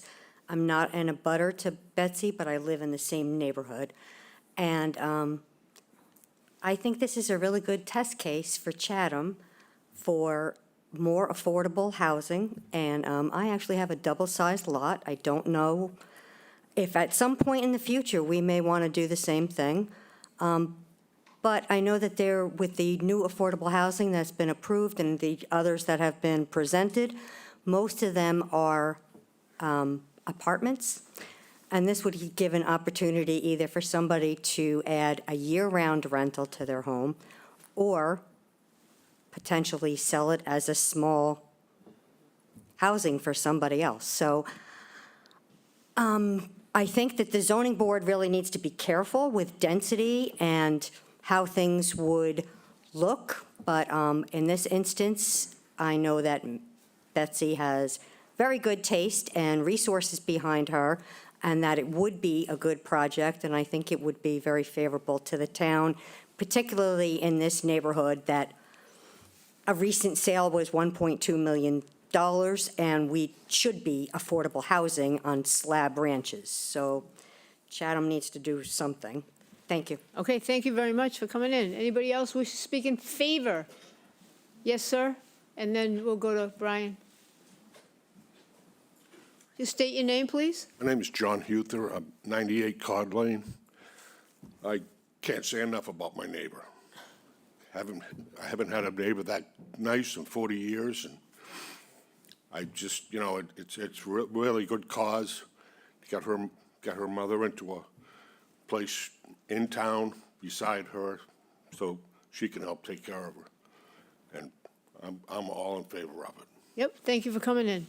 And Brian, please step up.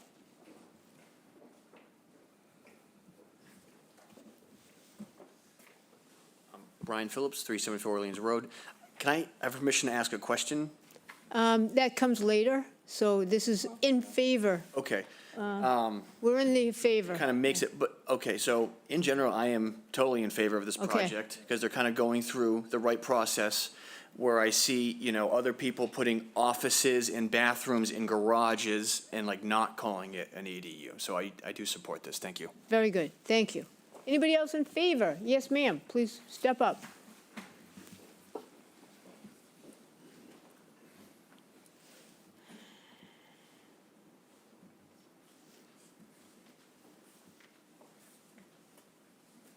Welcome. I'm Judy Carlson. I live in Chatham. I own property that we rent year-round on Shane Drive. And I'm in favor of this because of the petite size of it, of the usefulness of it for family. I'm not against it, which is another reason I'm speaking today. But as I heard presentations and speakers, I wanted to add that in our own experience, when we first moved here and brought my mom, we had the opportunity in the mixed-use building where we were to convert some space for her to have an apartment and for us to get back, you know, for our little family to have our, you know, 2 bedrooms for us and my mom have her space nearby. That space, after she lived there many years, has since been used year-round. And I know that I don't have any idea what will be the future of this possibility if it goes through, but I wanted to share that we've been glad to have all that possibility for us and for helping. Thank you. Thank you. Anybody else in favor? Brian, you just spoke in favor already. Okay, gotcha. All right, so now I read the correspondence from Judith Giorgio, our health agent, 12/2/2025. She tells us, I have reviewed the plan to add a 1-bedroom ADU at this property. The property is an existing 3-bedroom dwelling. A 4th bedroom is not allowed under the Board of Health nitrogen loading regulation. Existing and proposed floor plans are needed to confirm bedroom numbers. Anything on that now, or you want to? Thank you, Madam Chair. I had mentioned that in passing in my presentation. We fully understand that. Sure, okay. The only reason that the Board of Health doesn't have a floor plan of the existing house is that the existing house isn't before you today. Right. We recognize we'll have to do that, Yeah. and we are converting one of the 3 bedrooms in the house to a den. Of course. Okay, good to know. Anybody who wishes to speak against or has a question? Please, yes, sir. Brian Phillips, are these ADUs allowed to be used as seasonal rentals? Is there a law against that? Depends on which law you're talking about. The state statute, which ultimately is, I think, superseding, says that you cannot have use or occupancy restrictions like that. The town's bylaw does have language in that regard. So you're not supposed to in Chatham? Okay. Also, for the record, there was a lot of lawyer talk I didn't understand in this hearing. Thank you. There'll be more. There just was. Yes, definitely. Okay, so anybody else against or a question? No. What, you have a question, sir? Sure. Knowing the property that you're speaking about, yes, it is a 3-bedroom, but Betsy's a single woman. And Did you have a question? no, it's. Are you I guess asking it's a her to marry you? statement. I guess it's more of a statement because of what you read about the 3 bedrooms in Yeah. allowed. Well, this time it's just questions or speaking but I against. thought I'd throw that All in. right, I'm very strict with the rules here. All right. Anybody else? Just a question or against? Online? No? No. All right. Questions from the board. So let's discuss what we all think we ought to do here. And with this one before us. Mr. Veach, what say you? Oh, I feel pretty strongly that we need to be moving forward with this application that's before us.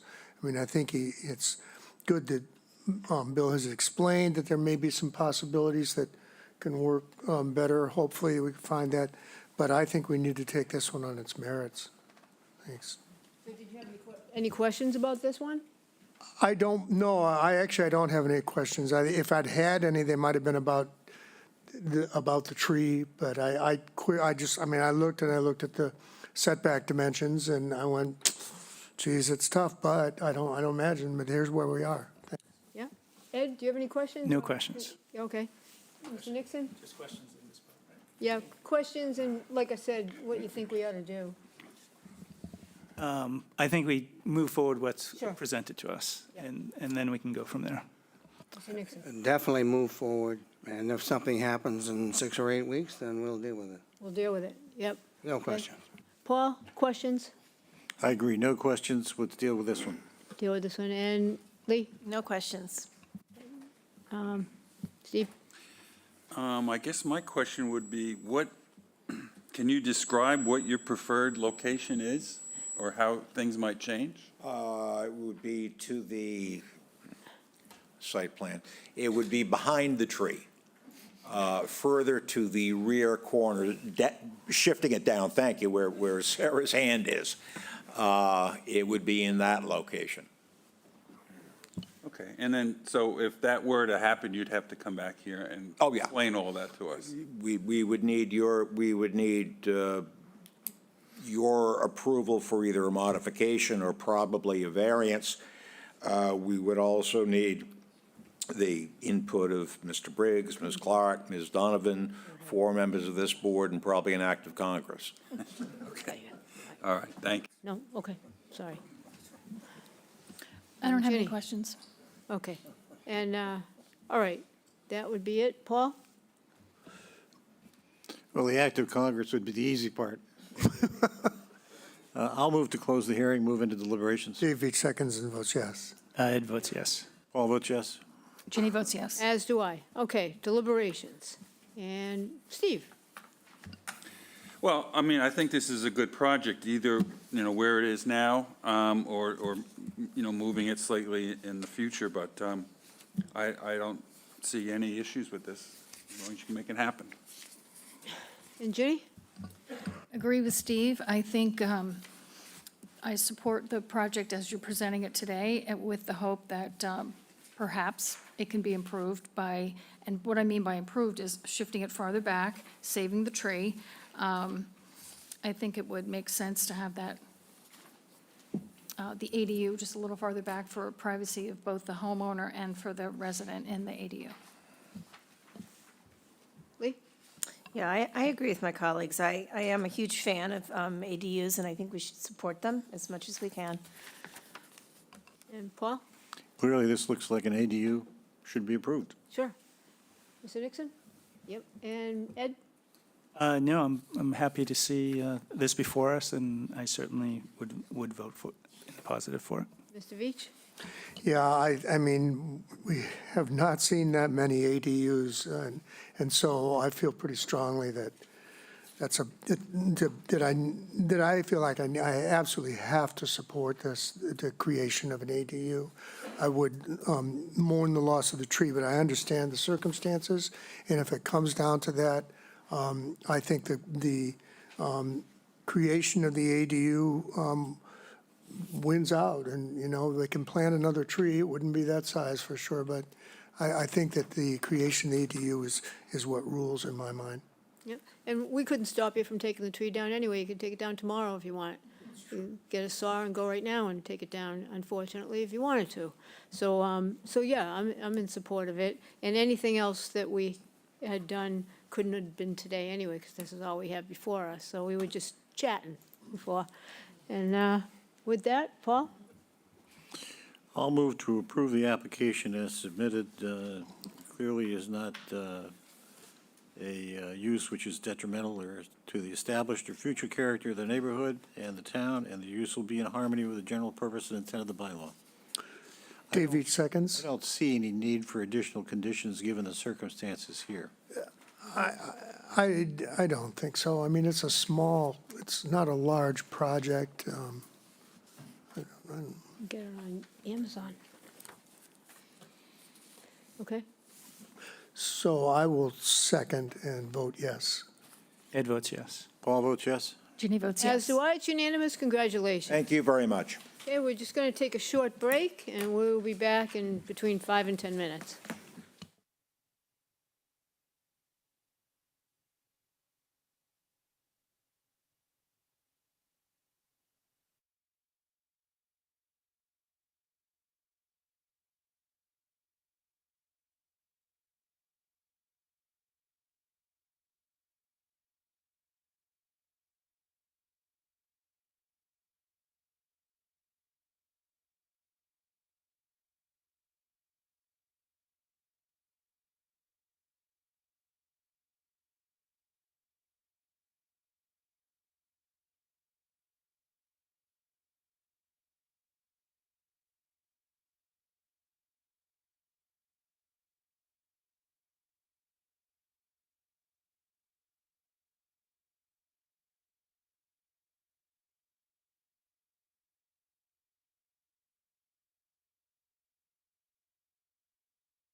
We are back. All right, this is still the Zoning Board of Appeals meeting on December 4th, 2025. And our next application, Sarah? Application number 25-109, Beachy Days LLC, care of Michael D. Ford Esquire, P.O. Box 485, West Harwich, Mass. 02671. Owner of property located at 229 Main Street, also shown in the Town of Chatham's Assessor's Map 16C, Block 74, Lot 58. The applicant seeks to modify special permit number 23-108 granted on December 7th, 2023, which allowed for the partial demolition and construction of an addition. The applicant now seeks to modify the special permit to allow for an increase in building coverage. The approved building coverage was 2,063 square feet, 23.3%, and the constructed building coverage was 2,070 square feet, 23.4%, where 15%, but not more than 2,800 square feet is the maximum allowed. The lot is non-conforming in that it contains 8,843 square feet, where 20,000 square feet is required in the R20 zoning district. A special permit is required under Mass General Law, Chapter 40A, Sections 6 and 14, and Sections 5B and 8D, 2B of the protective bylaw. Welcome back, and feel free to keep it brief. We will. Thank you, Madam Chair. Mike Ford, representing the applicant, Beachy Days LLC, McKenty family. With me is John Barker, again, of PSD, whose office designed and then undertook the construction here. Just very briefly, the background. Given these old houses, and when you pick them up and put them back down, PSD has learned, and we have decided, and we have on a couple of occasions already, asked for a little more when we come in than we think we really need, just to try to prevent this, because you never know what's going to happen when a house goes up. We did that with respect to setbacks here, and everything worked. We didn't put anything in with respect to lot coverage. And so during the construction, it became necessary in saving the old sheathing, once they took the outer layer off, the old clapboards, and some of it was, I think, vinyl on the back of this. Yes. Yeah, a lot of it was vinyl siding that was taken off. It was necessary to put plywood over the sheathing in order to meet the building code stabilization requirements and for the walls to be structurally sound. And so who thought that that additional plywood around in certain areas would come out with lot coverage? Well, lot coverage is now, and has been for quite a while, and we're all aware of it, in town, measured from not the foundation, but from the closest building member. And so this increased the lot coverage. And we had built 4 feet into lot coverage, but it came out 11 feet more.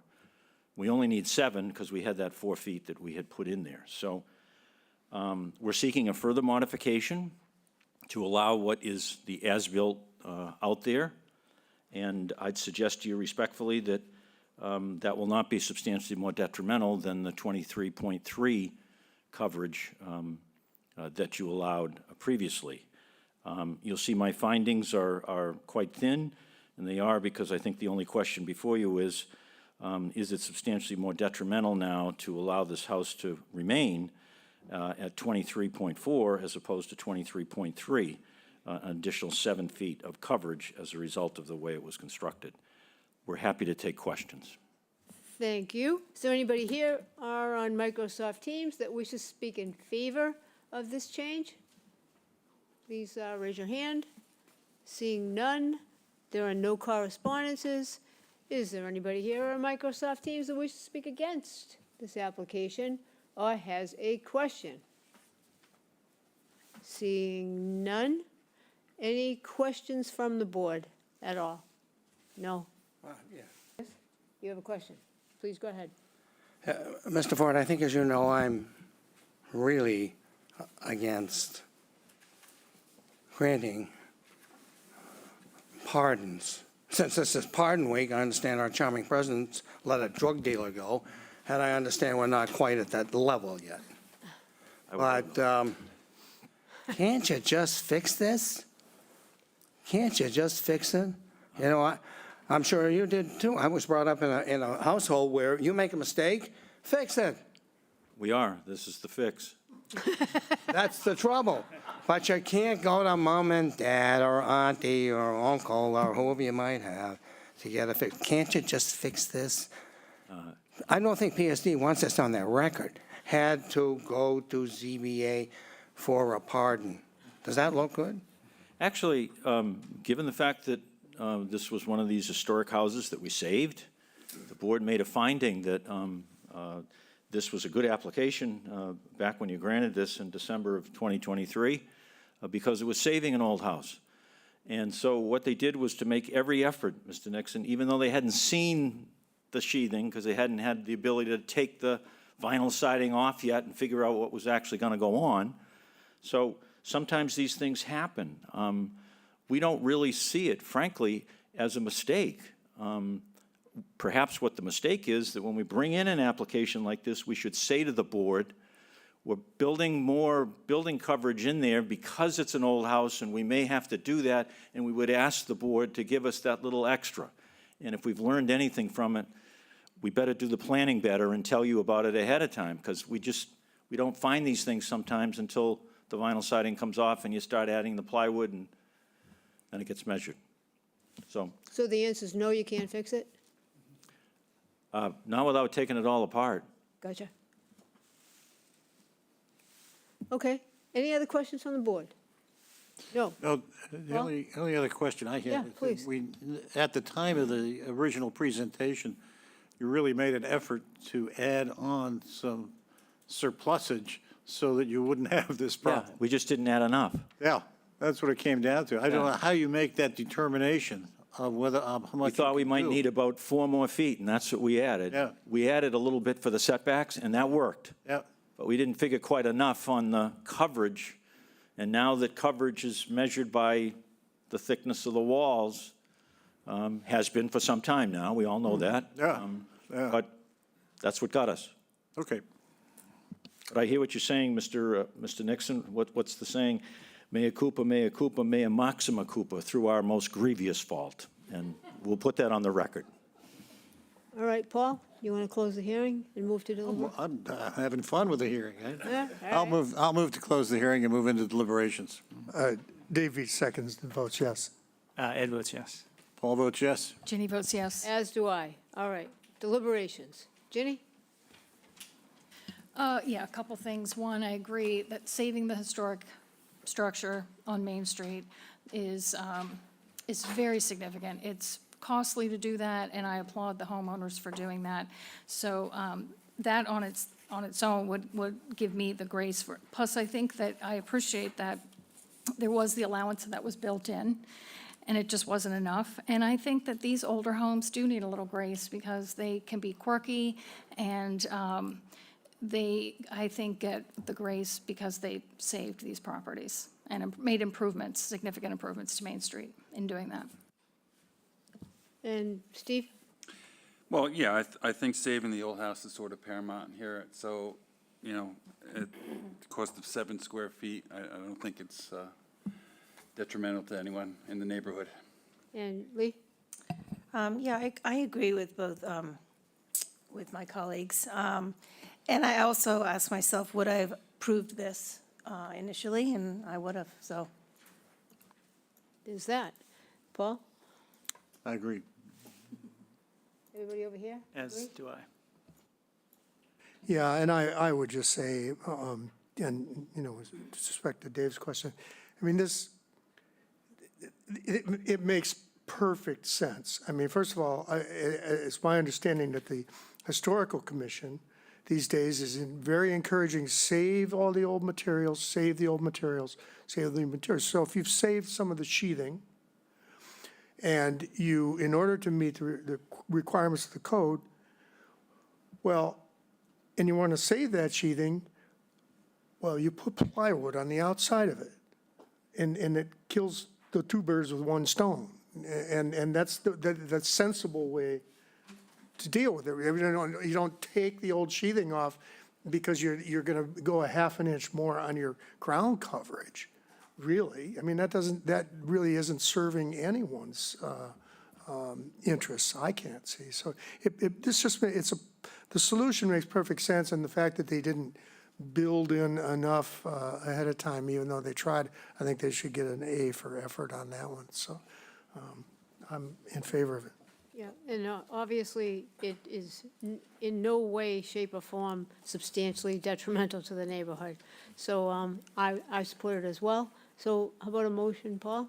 I'll move to approve the application as submitted. Dave Veach seconds and votes yes. Ed votes yes. All votes yes? Ginny votes yes. As do I. It's unanimous. It's a hat Thank you trick, for your hat trick for consideration. you today, right? Of course, I didn't get to vote. All right, we'll see you next time. And now we're gonna go to, looks like 74 Ellis Street. Application number 25-106, Brett and Amy Sade, care of Alex Mazzio, 157 Pine Bluff Road, Brewster, Mass. 02631. Owners of property located at 74 Ellis Street, also shown in the Town of Chatham's Assessor's Map 10D, Block 44, Lot D84.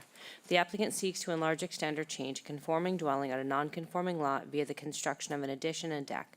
The proposed addition and deck will comply with all bulk and dimensional requirements of the bylaw, but is considered a substantial alteration, and under the second except clause of Section 6 of Mass General Law, Chapter 40A, such substantial alteration requires the grant of a special permit. The existing building coverage is 946 square feet, 8.4%, and the proposed building coverage is 1,352 square feet, 12%, where 15% is the maximum allowed. The lot is non-conforming in that it contains 11,309 square feet, where 20,000 square feet is required in the R20 zoning district. A special permit is required under Mass General Law, Chapter 48, Section 6, and Section 5B of the protective bylaw. Welcome. Just please state your names for the record. Yes, I'm Alex Mazzio, from Mazzio Construction. Welcome. And my name is Tavis Babbitt. I was the designer on the project. Very good. So I'll primarily be doing the talking this morning, this afternoon, much later than morning now. Yep. So as you can see, we have a small house on a fairly decent-sized lot, but again, it's a non-conforming lot.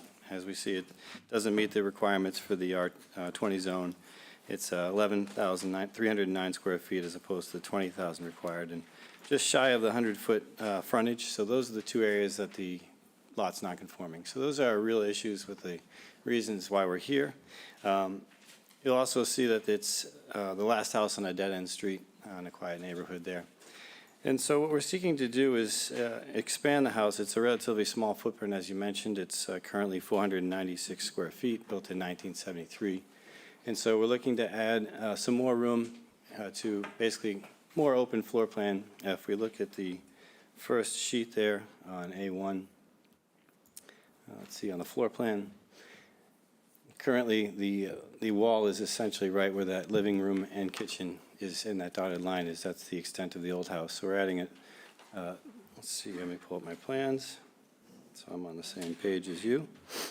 So we're adding a 15.5-foot addition to the width of the house. And that's really to create some more living space that's open, a dining room and a sitting area. Currently, the coverage is, as mentioned, 8.4, and so this addition will put us at 12% lot coverage, which is still underneath the 15%. So the addition will not in any way trigger any new nonconformities, so we're completely within the requirements of the current zoning. So as you will also notice, the lot is within 50 feet of the flood zone, but currently, if you notice, the back corner of the addition that we're putting on will be at 18 feet, and the flood zone is actually 11 feet. So the whole lot is entirely above that flood zone level, and we are building in the 50 to 100-foot area. However, none of that is actually going to be affected by that flood zone. So happy to answer any questions you might have regarding the addition. Okay. Did you get a copy of the special permit criteria? I can just go through it with you. Sure, Yeah. if you would. If you'd like. Yep. So, number one, that would be applicable. Do you have an argument to make on that? So yes, we are underneath that lot coverage requirement, the 15%. So the addition will keep us under that at 12%.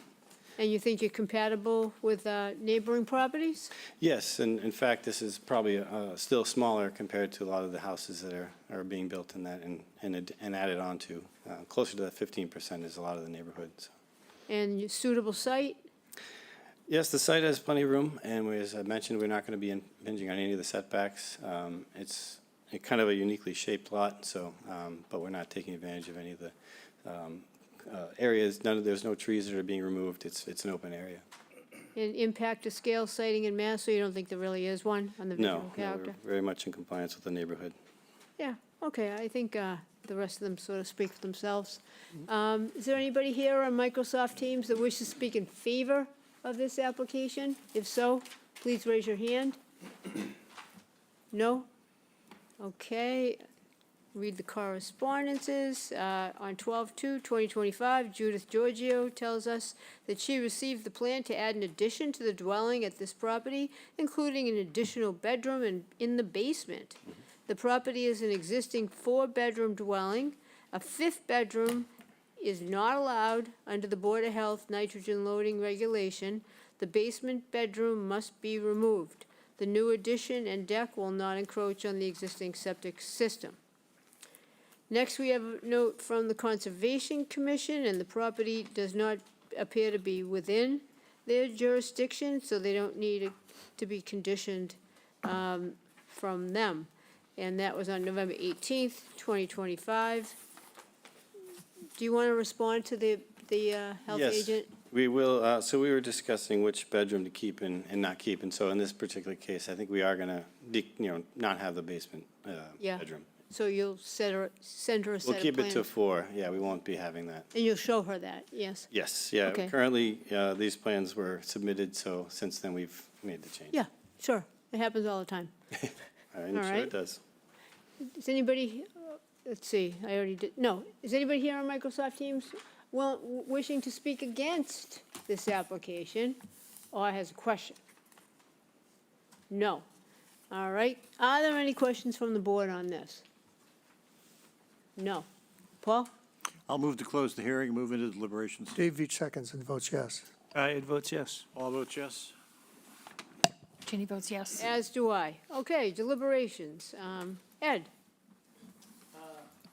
I don't see any issue with the project. It's certainly not substantially detrimental to the neighborhood, and I think it'll fit in well.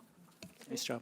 And Mr. Veach? Yeah, modest proposal. It fits right in, fits the house and neighborhood, and I will support it. And Mr. Nixon? Same with you. And Lee? Yeah, great addition, meets our criteria. And Steve? Same. Jenny? Nice height, meets coverage, modest project, I would support it. All right, and Paul? I agree with my colleagues. All right, as do I. So do we need any conditions on this, Paul? Well, I think we may. This is a tight area here. When you go in that end of Ellis there, you're there. What's your plan for construction and how you're going to stage it there? So we going to, when you approach the property on the immediate right, there is a little divided area as an old parking spot. That will the dumpster will go. And there is a circulated driveway. We will park the cars as we, first car first, and then block this completely, this circulated driveway. And try to have 3 cars maximum there. We did addition at 30 Ellis Street, so we already dealt with that conditions there. The 30 Ellis Street, the driveway was even smaller, and we managed, actually we, Dunkin' Donuts down the street, we parked the cars, they allowed us, and carpooled with 1 car. So we are experienced in tiny spaces. Well, you've got experience there. Okay. I'll move to approve the application with the condition that all construction activity and vehicles shall be contained on-site or at neighboring property with the permission of the property owner. Between June 30th and Labor Day, no exterior construction shall be allowed. No work shall be permitted on the weekends, and construction activity between 8 a.m. and 5 p.m. only. Yeah, Dave Veach seconds and votes yes. Ed votes yes. All votes yes. Ginny votes yes. As do I. It's unanimous. Congratulations. Thank you for your Thank time. you very All much. right, good luck with your project. Next, we have 817 Riverview Drive. 25-108. Whenever Sarah's ready, we'll take on that one. Application number 25-108, Linda A. McCormick and Jeffrey L. McCormick, care of Thad Eldridge, 1038 Main Street, Chatham, Mass. 02633, owners of property located at 817 Riverview Drive, also shown in the Town of Chatham's Assessor's Map 9J, Block 59, Lot C40. The applicant proposes to change, alter, or expand a nonconforming dwelling on a nonconforming lot via the construction of an addition and deck. The existing dwelling is nonconforming in that it is located 20.4 feet from the westerly abutter where a 25-foot setback is required. The proposed addition and deck will comply with all bulk and dimensional requirements of the bylaw, but is considered a substantial alteration, and under the second except clause of Section 6 of Mass General Law, Chapter 40A, such substantial alteration requires the grant of a special permit. The existing building coverage is 2,228 square feet, and the proposed building coverage is 2,658 square feet, where 2,850 square feet is the maximum allowed. The lot is non-conforming in that it contains 20,824 square feet, where 60,000 square feet is required in the R60 zoning district. A special permit is required under Mass General Law, Chapter 40A, Section 6, and Section 5B of the protective bylaw. Welcome. Thank you. Good afternoon. For the record, I'm Thad Eldridge, East Southeast. The McCormicks are here with me, and we can go through this conforming addition that's being proposed in the back of the house that will hardly be visible from the street in the summer. Is that your presentation? Just about. If that covers everything, I'm happy to include.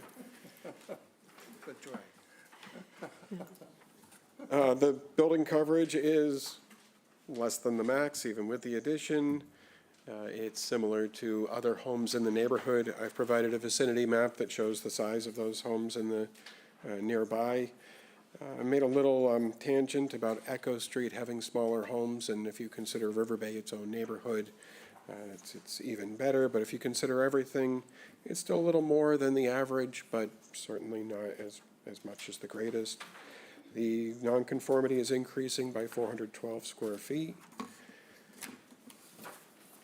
And we're basically equidistant from properties, so we're not impacting everybody by about the same amount. We're not going to impact the neighborhood visual character, as this addition is right out the back, but it will look nice all the same. We're compatible with a residential use, and we have fine utilities, and the others are really not applicable. If there are questions, I'm happy to answer them. Thank you very much. Is there anybody here on Microsoft Teams who wishes to speak in favor of this application? If so, please raise your hand. No. Okay, I will read the two correspondences. Judith Giorgio has no concerns about the family room or the deck, and she tells us that on 12/2/2025. And then we have a letter from Edwin Whittaker by Janice Whittaker, power of attorney. And he lives at 827 Riverview Drive. I am a direct abutter to the McCormick property. There were several concerns that I had about the construction project plan for that property, question of septic system location, the view of the addition from my property, adequacy of the natural vegetative screen and storm runoff, as 827 is downgrade from 817. I had several discussions with Mr. McCormick, the proposed builder, Mr. Eldridge, and Sarah Clark, Department of Community Development in Chatham, about these issues. It would have been helpful to have had a septic site plan included in the packet of materials. There was a mention of post-1995 septic system in place, but I had no idea as to the location of either the septic tank or the leaching field and its proximity to the new addition and deck. Ms. Clark was able to help me with that. She also indicated that the Board of Health had signed off on the project, noting no concerns, but that detail was not known to me until yesterday. And we received this on 12/3/2025. My concerns have been addressed and questions answered about the proposed addition and new deck and potential impacts. I support the application and have no objections to the planned construction and feel that a well-done project will have no negative impact on the neighborhood or on the value of my property specifically. Okay, that concludes the correspondences. Is there anybody here on Microsoft Teams that wishes to speak against or has a specific question? No. Are there any questions from the board? No. Paul? I'll move to close the hearing and move into deliberations. Dave Veach seconds and votes yes. Ed votes yes. All votes yes. Ginny votes yes. Oh, so do I. Yes.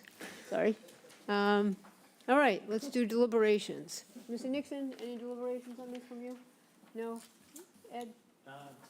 No, I think it's going to fit in nicely with the neighborhood and certainly not substantially detrimental to the neighbor, as he has suggested, and would support the project. Again, a very modest proposal, and to note, I'm glad the neighbors' concerns were addressed, but however, it did meet all the bulk and dimensional requirements of the bylaws, so, Yeah. yeah. Okay. So, anyway, not substantially more detrimental, we'll support it. No, not possible. And Ginny? Great project, more space, it's always good. Meets all of our criteria, and I would support it. Steve? Yeah, I feel the same. I don't think it's adversely affecting anything over there. I agree with my colleagues. And I agree with my colleagues. As do I. It is certainly not repugnant to our bylaw, and I support it as well. So, I'll move to approve the application as submitted with the conditions that all construction activity and vehicles shall be contained on site or at a neighboring property with the permission of the property owner. Between June 30th and Labor Day, no exterior construction will be allowed. No work shall be permitted on the weekends, and construction activity between 8 a.m. and 5 p.m. only. Dave Veach seconds and votes yes. Ed votes yes. All votes yes. Ginny votes yes. as do I. It's unanimous. Congratulations. Have a great afternoon. Thank you for coming. See you next time. All right. Now we have 25-049. Oh, we're going to read them both? And we also have 25-115, School Street in Hallett. Whenever you're ready, Sarah. This is the last one. Application number 25-049, Elizabeth English and Lee Williams, care of Paul Muldoon, 693 Main Street, Chatham, Mass. 02633. Owners of property located at 67 School Street, also shown in the Town of Chatham's Assessor's Map 16C, Block 66, Lot 38. The applicant proposes to change, alter, or expand a nonconforming dwelling on a nonconforming lot via the construction of additions, installation of exterior insulation, and installation of a new foundation. The existing dwelling is nonconforming in that it is located 8.5 feet from School Street and 13.9 feet from the southerly abutter. After the exterior insulation is installed, the proposed setback to School Street will be 8.1 feet, where 25 feet is required. The proposed addition will be nonconforming, and then it will be located 14 feet from the southerly abutter, and the proposed deck will be nonconforming, located 14.5 feet from the southerly abutter, where a 15-foot setback is required. The proposed building height will increase from 22.3 feet to 23.5 feet within the required setback. The existing building coverage is 1,850 square feet, 16.3%, and the proposed building coverage is 1,964 square feet, 17.9%, or 15% is the maximum allowed. The lot is nonconforming in that it contains 11,397 square feet, where 20,000 square feet is required in the R20 zoning district. A special permit is required under Mass General Law, Chapter 40A, Section 6, and Section 5B of the Protective Bylaw. This was continued from July 24th, 2025, and September 25th, 2025 for re-advertising. Under application number 25-115, the owners of 42 Hallett Lane propose to change, alter, or expand a nonconforming accessory structure, garage apartment, on a nonconforming lot via the construction of an addition and reconstruction of an exterior stairway. The existing structure is nonconforming, and it is located 1.3 feet over the northerly abutter's property line. The proposed addition will comply with road and abutter setback requirements. The reconstructed stairway will remain nonconforming, and it is located 1.3 feet over the northerly property line, within an easement where a 15-foot setback is required. The existing building coverage is 1,850 square feet, 16.3%, and the proposed building coverage is 1,997 square feet, 17.5%, where 15% is the maximum allowed. The lot is nonconforming in that it contains 11,393 square feet, where 20,000 square feet is required in the R20 zoning district. A special permit is required under Mass General Law, Chapter 40A, Section 6, and Section 5B of the Protective Bylaw. If both applications are approved, the total proposed building coverage on the property will be 2,111 square feet, which is 18.6%. Welcome. Thank you. Thank you, Sarah. Paul Muldoon, SV Design, here representing Elizabeth English and Lee Williams and their property at 67 School Street / 42 Hallett Lane. We've been before the Historic Commission on this project on a handful of occasions. I think we went to 3 or 4 hearings, 3 for the main house, 1 for the accessory structure, and through some major collaboration and cooperation and creative thinking, we present the project here before you today. The Historic Commission deemed the structures historic, but the changes did not materially diminish the structural or the significance of these structures, providing an approval with no demo delay and no referral to the Cape Cod Commission. The property itself is an R20 property, and as Sarah had mentioned, we have less than required lot area. For the main house at 67 School Street, we have a rebuild of a bump out on the southerly side in a very similar location to where it is, and a removal of the deck in front of that, pushing the deck to the backside. We have a small cantilevered bump out, first floor bump out on the northerly side, and then the rear of the structure existing is a covered porch, and we're infilling the covered porch both on the lower level and the first floor level, and then adding a little over 2 feet of an extension off the back that encompasses the full rear width. The front yard setback going from 8.5 to 8.1, similar to one of the other projects discussed today. We are putting an exterior skin of insulation on the historic material that we're intending to save. We're adding a little bit of buffer for ourselves there. Similarly, the 195 square feet of overall addition for the main house includes 25 square feet of expansion around the perimeter of the structure. The project itself is to really save and maintain this structure for the next 100 years. The added height itself is determined by adding a new foundation underneath it and raising the structure entirely up by a little over a foot. As you've seen it, you walk past School Street, angles down very closely and very quickly to the front stoop. We're trying to get it up out of the mud. So the structure itself is being saved and maintained. We're raising the structure up a little over that foot, or about a foot. The front elevation here, we're reskinning it back to its original intent. We're pulling off the vinyl siding in all cases. We're bringing it back to that cedar shingled bungalow that was prevalent when it was first built. There's minor changes to the front elevation with regards to new windows, some new side lights, a new door, and the trim levels being rebuilt in kind. You can see the existing bump out here on the southerly side from the western elevation. This is from the School Street elevation. Our update is to, it's not projecting any further, but it is putting a peaked roof or hipped roof on top of it with a sliding door in view of the street view. I'm sorry, if you can go to the next sheet, please. The southerly side, again, this projection being rebuilt, providing full habitable space underneath it, where it's a crawl space of varying degrees of safety currently, and then again, removing the vinyl siding for shingles, reorienting some windows, and adding the option for future of some solar panels. The red line here is demonstrating the existing roof line here for that covered porch, and this vertical line demonstrates where that porch line sits. So again, we're adding habitable space underneath the covered porch in that small extension, and same on the first floor. The rear elevation, this is where our mass is. From School Street, it's on the furthest section back on the house, away from the public view.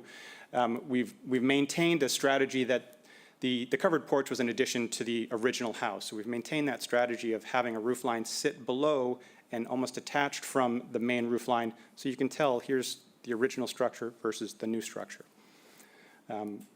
Adding some windows here for a dining room, adding some windows for a bedroom on the first floor, and then some windowing and a door for the habitable bedrooms on the lower level.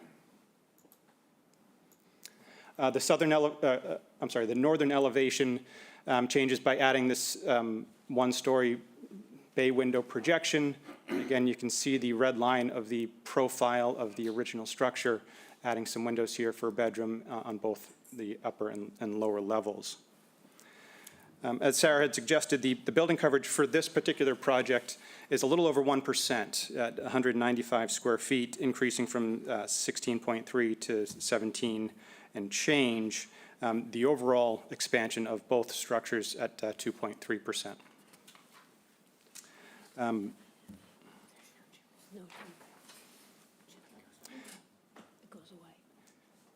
Question about procedure. I can go through the accessory structure and then get into the criteria, or I can do criteria specifically for this structure. However you want to do it. Okay.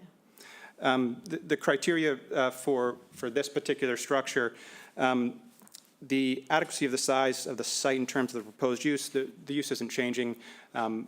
It is becoming our owner's full-time year-round residence. So I think that's a change from the previous use or previous owner.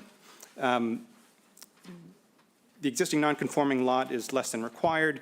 It's a modest addition of a little over 1% on this structure and 2.25% or so over the entire property. And again, 25% is attributed to using that exterior insulation technique to meet the energy code. The new area is added to the rear of the structure, away from the public view, so we feel like there's very minimal view change or massing change from the public way. Suitability of the site for the proposed use, no change in the proposed use. It's a residential use in a residential neighborhood.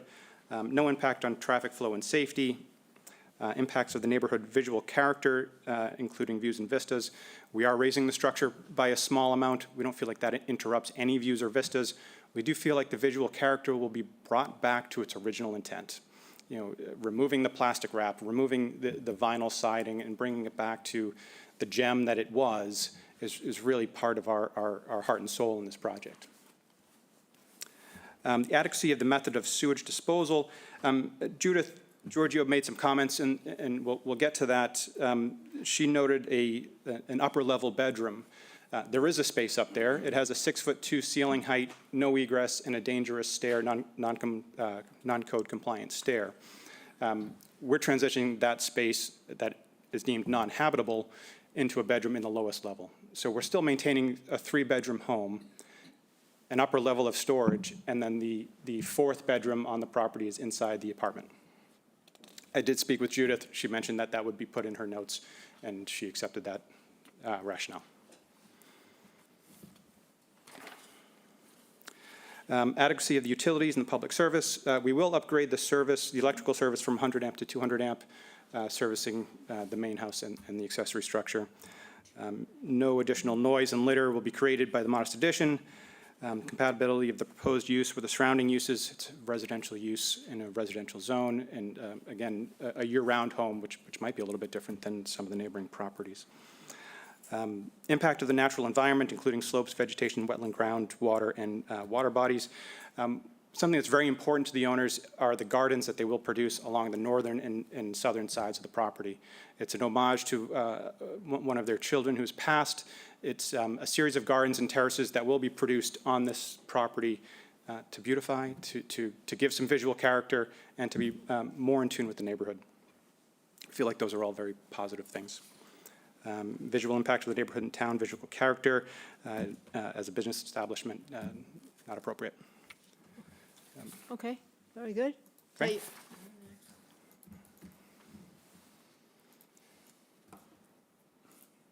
Project number 2. So we have an apartment and a garage space and an accessory structure. This structure, I'm sorry, Sarah, can you go back to the site plan? The stair of this structure on the northern property line does cross over by 1'3", and there's an easement on the neighboring property to have that work. Those stairs will be rebuilt in kind. They are falling apart. The structure itself, the interior of the lowest level doesn't quite fit a car. So the proposed structure change is a 6-foot addition off the southern side within the zoning envelope to create an expanded garage space, 1-story addition underneath the existing deck. There is a deck structure that sits in front. So we're effectively taking that space directly below the deck for that expanded garage area. The space above it, the stairs on the side would remain. It becomes a waterproofed deck with a roofline over the top. So no new habitable space on the upper level. There is, of course, roofed area and building coverage. The structure itself doesn't change from a use perspective. It will still maintain an apartment on the upper level and will be garage space on the lowest level.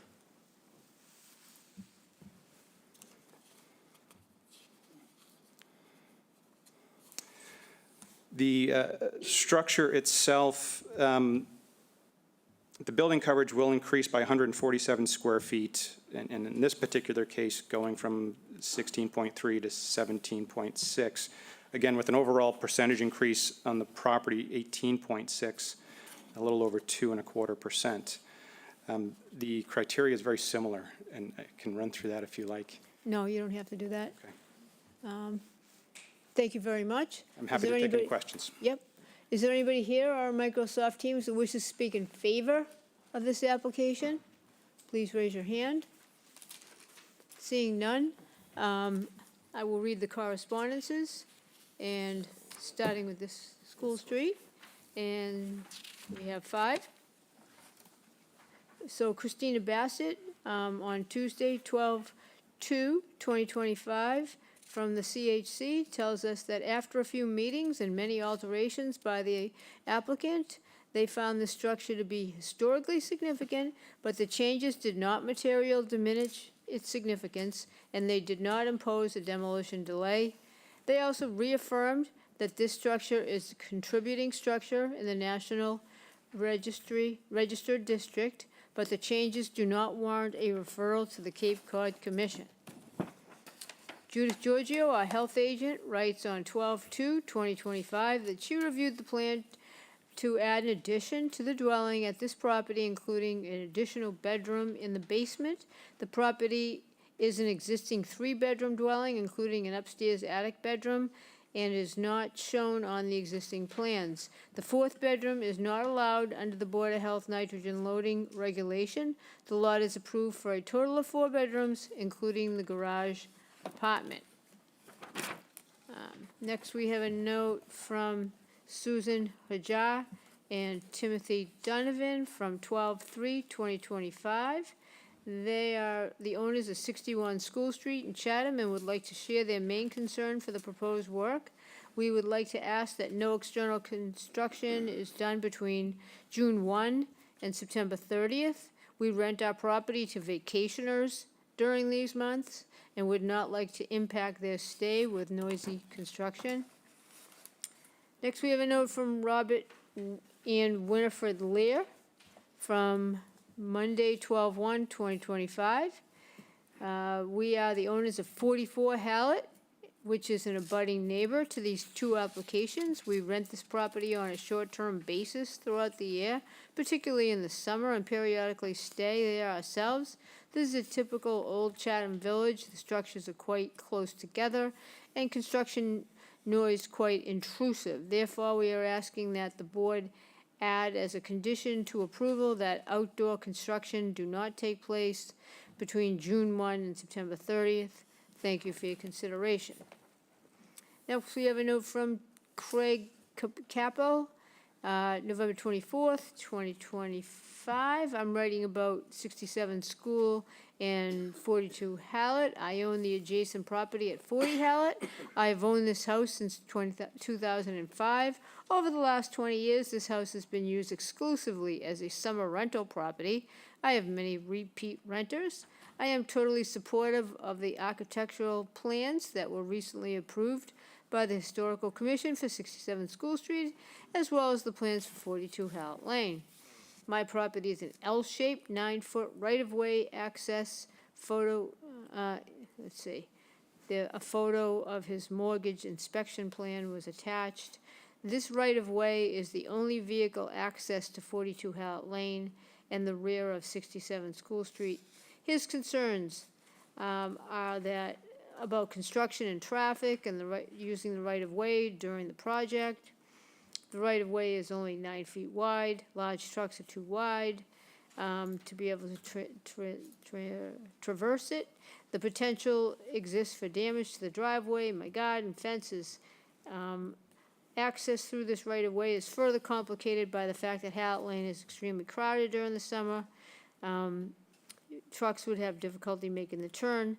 I rent from June 1 till October 31. Renters enjoy the peacefulness and privacy that 40 Hallett Lane offers. He requests that there be 2 stipulations. One, prohibit construction from trucks from using the right-of-way. All vehicles should access the project from School Street. Also, prohibit exterior construction June 1 through September 30th. Thank you. And that's from Craig Capel. I think that concludes the ones for 67 School. And now the 2 that are a little bit different for 42 Hallett include the Board of Health's letter and the CHC letter. The Board of Health, I'll read that one first. She has no concerns regarding the small addition and rebuilt stairs at the existing 1-bedroom suite over the garage, and that was received on 12/2. And the CHC in this letter says, they found the structure to be historically significant, but the changes did not materially diminish its significance, so they did not impose a demolition delay. That concludes the correspondences. If I may. Sure. Our owners here have spoken with Mr. Capel and his property behind them, and the 9-foot easement, and they discussed regular-sized trucks and vans, okay. Bigger equipment and dumpsters would come from School Street. Okay. With no turning around in the right-of-way, they've got to come all the way on the property to Sure. turn and exit appropriately. We can get that in the event we have the opportunity to do conditions here. Understood. Yeah, so is there anybody here that would speak against or has a question? Please, go ahead.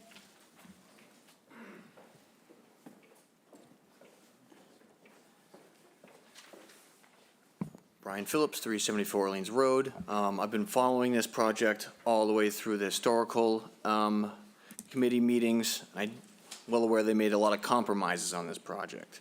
I believe a lot of the additions, towards the back and the porch and all the windows, I mean, it substantially changes the character of this house in a very, important historic district.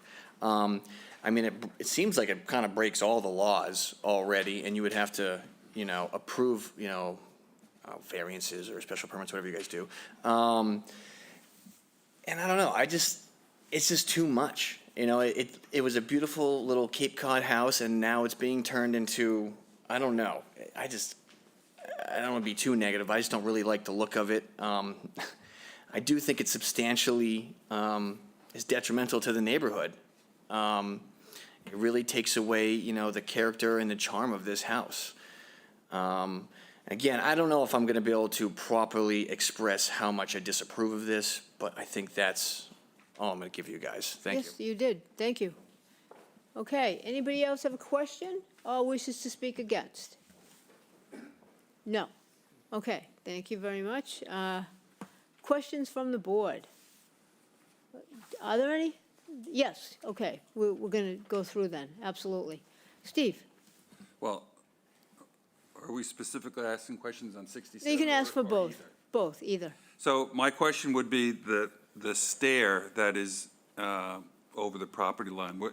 Why are the two sets of stairs for that apartment? It's an accessory dwelling unit needing two means of egress. You need two? Okay.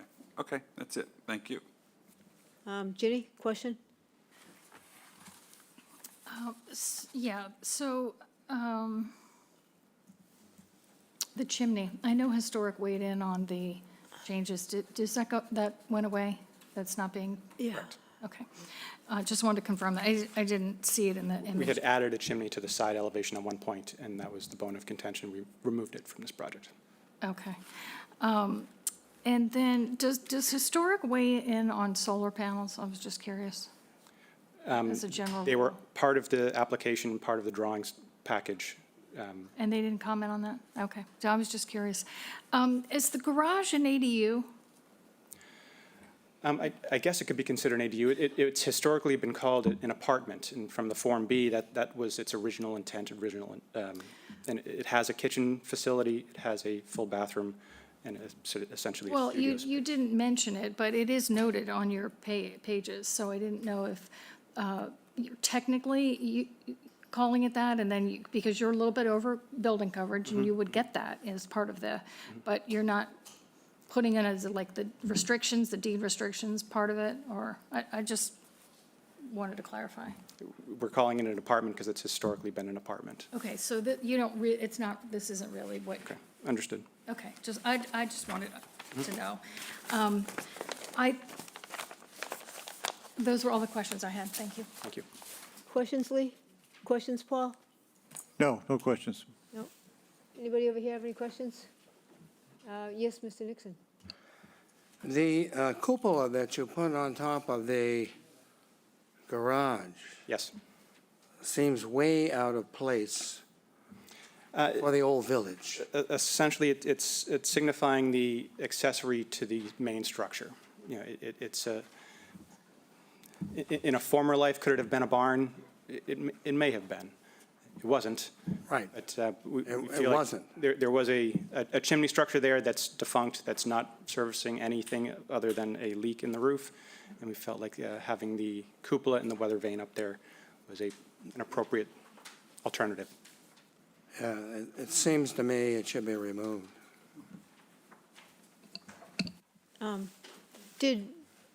Let's talk about the chimney for a moment.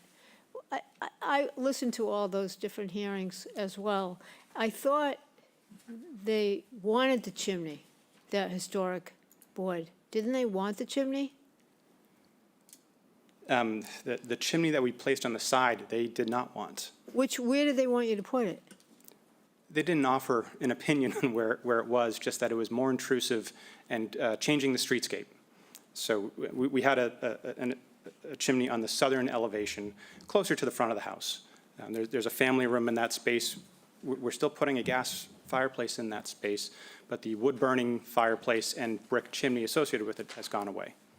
So did they want you to put like a fake faux chimney, I'm not sure how to pronounce that, They did. where the original chimney was? No. Would that have been a good idea, in your opinion? In the true historic nature of what happens and what doesn't, a brick-shaped box on the top of a roof doesn't do anything for me. No? Okay. So, and at the end of the day with that, they were fine with you taking it out as long as you didn't put it where they didn't want it? Correct. Okay. And then, as far as the cupola goes, did Historic see that? Yes, They had nothing to say about it? Because I don't remember that coming up. they had nothing to say about it. It was part of the application. And so they didn't think that took away the historic nature or anything like that? We chatted about it on site when we did our walkthrough. And they probably warned you Mr. Nixon doesn't like cupolas, right? I know Mr. Nixon doesn't Yeah, like cupolas. I know they know that, yeah. Okay. Do you think it takes away from the historic nature? I think it does signify that it's an accessory to the main dwelling. You know, it's an accessory structure, and a cupola or a barn structure or something that is in excess to the main structure would generally have a cupola. Are there any other ones in the main, in the old village? It's a good question. I don't, Because I don't remember seeing one. it's a good question. Maybe, no, I don't think there is. Okay, I don't have any more questions. Paul? I think you covered my questions. I'll move to close, that's all right. I'll move to close the hearing and move into deliberations. Dave Veach seconds and votes yes. Ed votes yes. All votes yes? Ginny votes yes. As do I. Okay, deliberations. Ginny? So I agree, Randy. I love the chimney, and I'm sorry to see it go. I think that, I do remember the Historic Commission didn't like the previous design where you had it on the side, and it was too bulky. But I agree. I didn't remember them saying anything about it being removed. Does the chimney, you mentioned gas fireplace. Does it line up with, the gas fireplace line up with where the current chimney was? I mean, it's in a different place, okay. Okay. So I know they're over their building coverage a little bit. They're already over, and they're going just a little bit more. But the improvements that are suggested to the home, I think, in my opinion, outweigh the little bit of extra building coverage. And that's one of the reasons I asked you about the ADU, because you would get additional building coverage as a grace for that anyway. But, so I think it's an improvement from the previous design. Our Historic Commission, which is their role, has approved it. I love it, and I think it's an improvement to what's there. Yes, it's getting a little larger, but it's a small bungalow now, so I think a little more space is, and it's been very appropriately designed, I think, in my opinion, by Paul's firm, PSD. No, Yes. I'm sorry, SV, sorry. Thank you. All right, Steve? Well, I think it's a good project. Anything that can get vinyl siding off of an old house is a big plus. I think, the restoration work that you're doing and, bringing this back to a bungalow-style home, most of the mass that's being added is sort of below grade.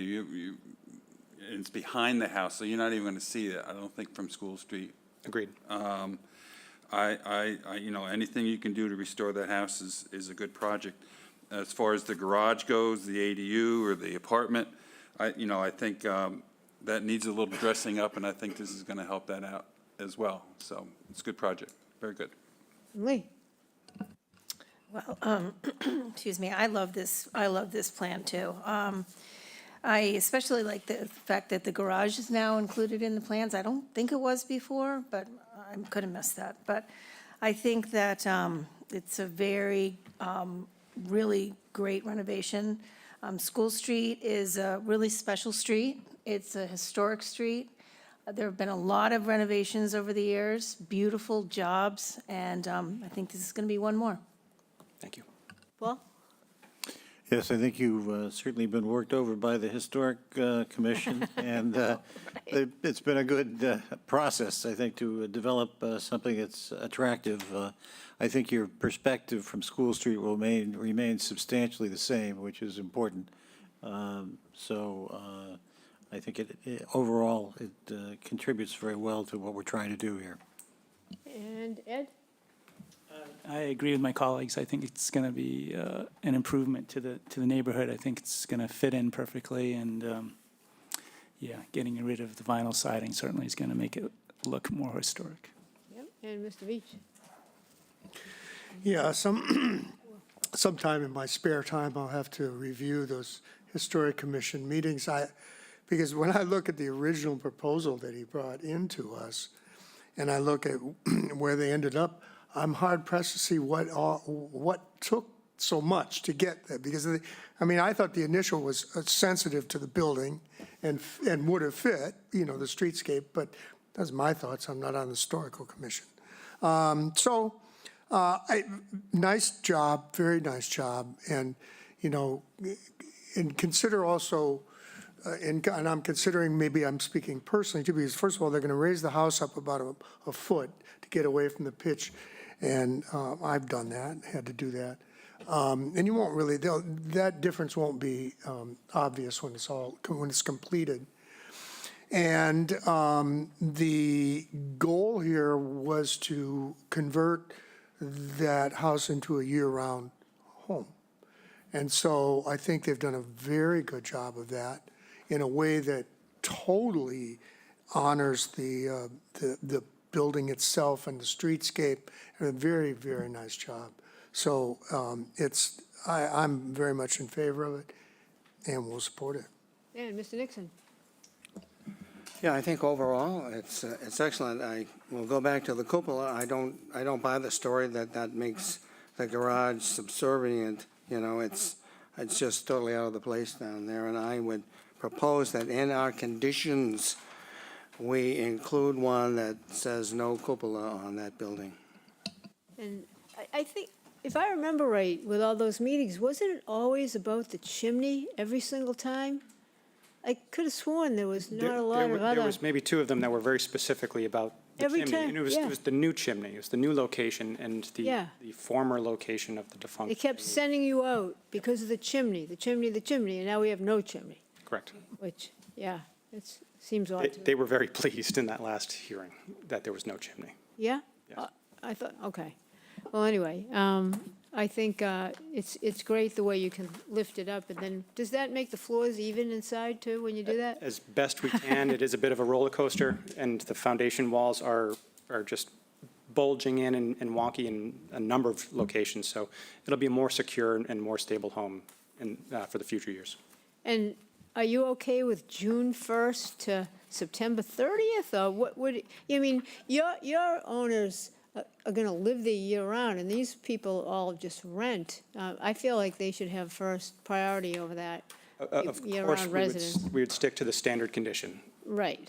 If we had to compromise a couple of weeks on either side, sure, a month on either side is a little bit drastic. And what are your thoughts on the cupola? I don't know how we would vote in terms of taking that out or not. I know we have one vote to take it out. I don't know about any more than that. Pardon? Oh, he's not voting. That's right. what? No. Yeah, well, we have some support for. That's got nothing to Yeah. do with it. No, that's Sarah reminded me. Yeah, yes, you're not voting on that. Thank you, But, Sarah. Her later. yeah. But what are your thoughts on it? We'd like to keep it, Yes, because that's their taste. And Yes. that's what they like. yes. Yeah. And are they going to rent, just out of curiosity, are they going to rent that apartment? That's a good question. We haven't talked about it. They have some family that will come in and out. They have a few other Sure. kids that will come in and out, and it'll be primarily family use. I don't Yeah. expect that they'll Sure. rent it. Yeah. It won't be a seasonal rental. No, I don't no. believe. Okay, very good. All right, so Paul, how are we going to do this?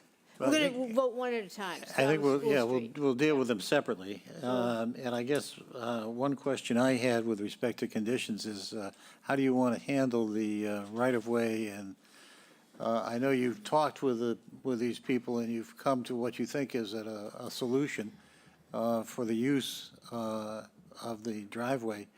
Do you have language that you specifically want to include at this point? Regular size trucks, I mean, I guess we could go with the tonnage of truck, but excluding heavy equipment? Driveway Oh. use excluding heavy equipment? Well, that's going to be hard to I define agree. as well. We're looking at the heavy equipment definition for our town. We need to be specific.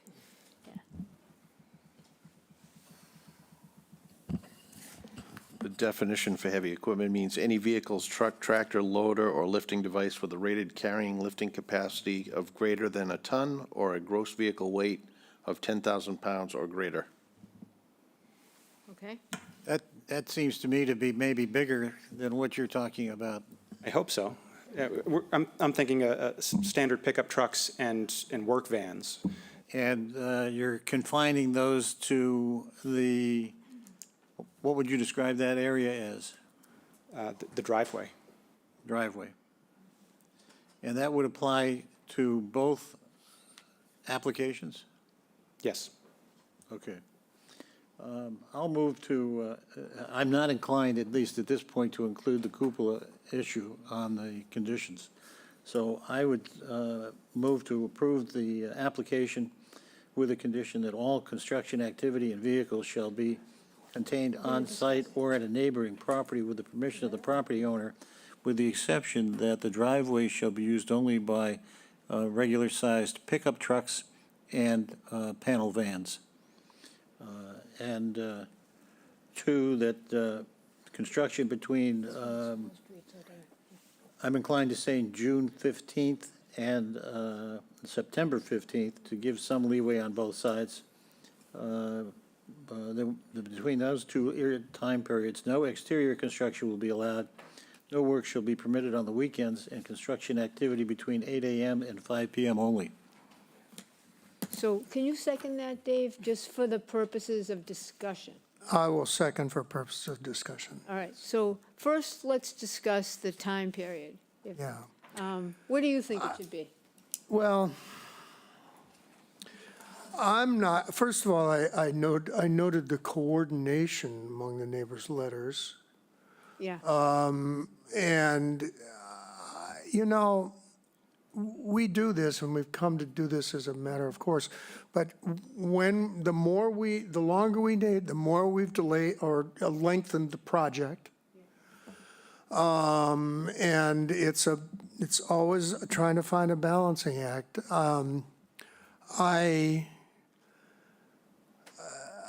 I think Paul's suggestion was maybe a little more than I would say, but I can go along with his suggestion.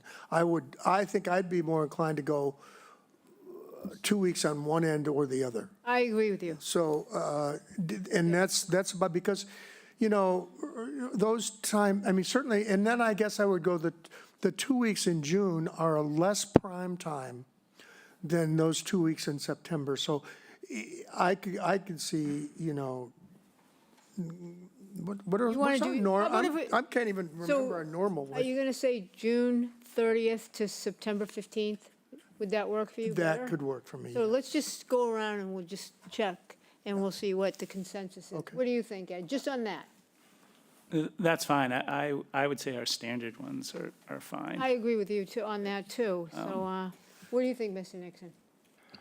Yeah, I believe our standard is A standard? sufficient. Okay, I like that too. Lee? I actually like the June 30th to September 15th. Okay. I am sensitive to those renters. Okay, what do you think, Steve? I think June 30th is fine. I suspect that most of the exterior work is Till gonna when, be though? done. June 30th till I think just our standard, September, to Labor Day, right, Paul? Is that the standard? Our standard would be Labor Day. June 30th to Labor Day? Yes. So you like that one? yeah, and I think most of the exterior work is probably going to be done by June anyway. With any luck, yes. So, okay, so you're June 30th to Labor Day. What about you, Jenny? Standard. June 30th? It seems like that's the preponderance Okay, there. let's amend it to June 30th to To Labor Day? Labor Day. Okay. Would be that condition number 2. And this is going to be for both of them, but we're going to get to the cupola when we get to the second application, okay? All right, so So Dave Veach votes yes. Ed, Ed votes yes. All vote yes? Jenny? Jenny votes yes. As do I. Okay, so that's unanimous. Very good. So that's School Street. Now we'll do Hallett. Paul, can you do the, Yes, I'll move to approve the application with respect to 25115, which is the 42 Hallett Lane portion of this application. with the same With time? the same conditions as we've just mentioned. I, again, would not include the cupola. Yeah, okay, at this point. And can you second that just for? Well, yes, I second that, yep. Okay. What do you think about the cupola, Mr. Veach? You can just say yes or no. With all respect to my fellow long-serving board member, and who I frequently agree with on cupolas and sometimes disagree with, in this particular case, I think it's not not prominent necessarily, and I think that low-pitched sort of generic roof that's on that structure, and I'm going to say actually benefits from having just a little ornament on it. So I can support the cupola. What about you, Ed? Perhaps I'm more gullible than Mr. Nixon, but I'm going to go with Paul's argument that it subordinates the buildings, so I would keep it. You keep it, and, Oops, yep, okay, so we know you don't want it, and I'm not gonna say anything yet. Paul, you want to leave it, yeah? Yeah, I want to leave with with what has passed through the Historic Commission and is provided for by the architect with the provision that it not be eliminated. Okay, and what about you, Lee? I agree, I like it. I think it adds a little character. It's set below, and so I don't think it's really going to be standing out. I think it's fine. Yeah, what about you, Steve? Just is it going to be illuminated anyway? No, sir. I like a good cupola. Do you? What about you, Ginny? Well, I was going to ask too, because what's shown in the picture is just the louvers, and it's very small, it's a very small cupola, which I think some of the objections to other cupolas have been, really large, oversized, have, light, have it lit inside. But I'd like to negotiate keeping the cupola and then adding the chimney to the house. Yeah, I was gonna say that, I want, I don't think it jives with everything that they've said, with all respect to historic, and I'm no, expert at that at all, but it seems to me that there should be no cupola. There's no cupola in the historic district. And also that there should be the same fake chimney in the same spot as the original house, because they're always talking about the snapshot of the house, and I just don't understand it at all, but, yeah, so I would say take out the chimney, the cupola, but it seems like I'm outnumbered. We could note your dissenting vote? You can, yeah. So, anyway, and Ginny, you're So leaving it in. where we're at is a cupola remains in it, but it's not illuminated. Yes. Agreed. Yeah, Okay? okay. We can't, I don't think No there's a comment way about of the adding chimney. it. You would have had to add it, during the deliberations or something, say, I'm going to vote no unless you go back and add a fake chimney, Well, I'm going to vote no on this unless I get the fake chimney. All right, I guess we better vote. So the vote, I've made the motion for You the vote. have, and it hasn't changed. And there's a second from Mr. Veach, so Right. Yep. let's vote. And Veach votes yes. Ed votes yes. All votes yes. Ginny? Yes. I'll vote yes too then, and that's unanimous. Thank you so much. Doesn't We make appreciate the sense, time. but it's unanimous, yeah. Okay, thank you very much. Thank you. Have a great holiday, You too. and I guess we need a motion to, I'll move to adjourn. Dave Veach seconds and votes yes. Ed votes yes. All votes yes. I vote yes. Steve votes yes. Ginny votes yes. as do I, and what time is it? 5:10? 5:07. 5:07, and good evening, Chatham.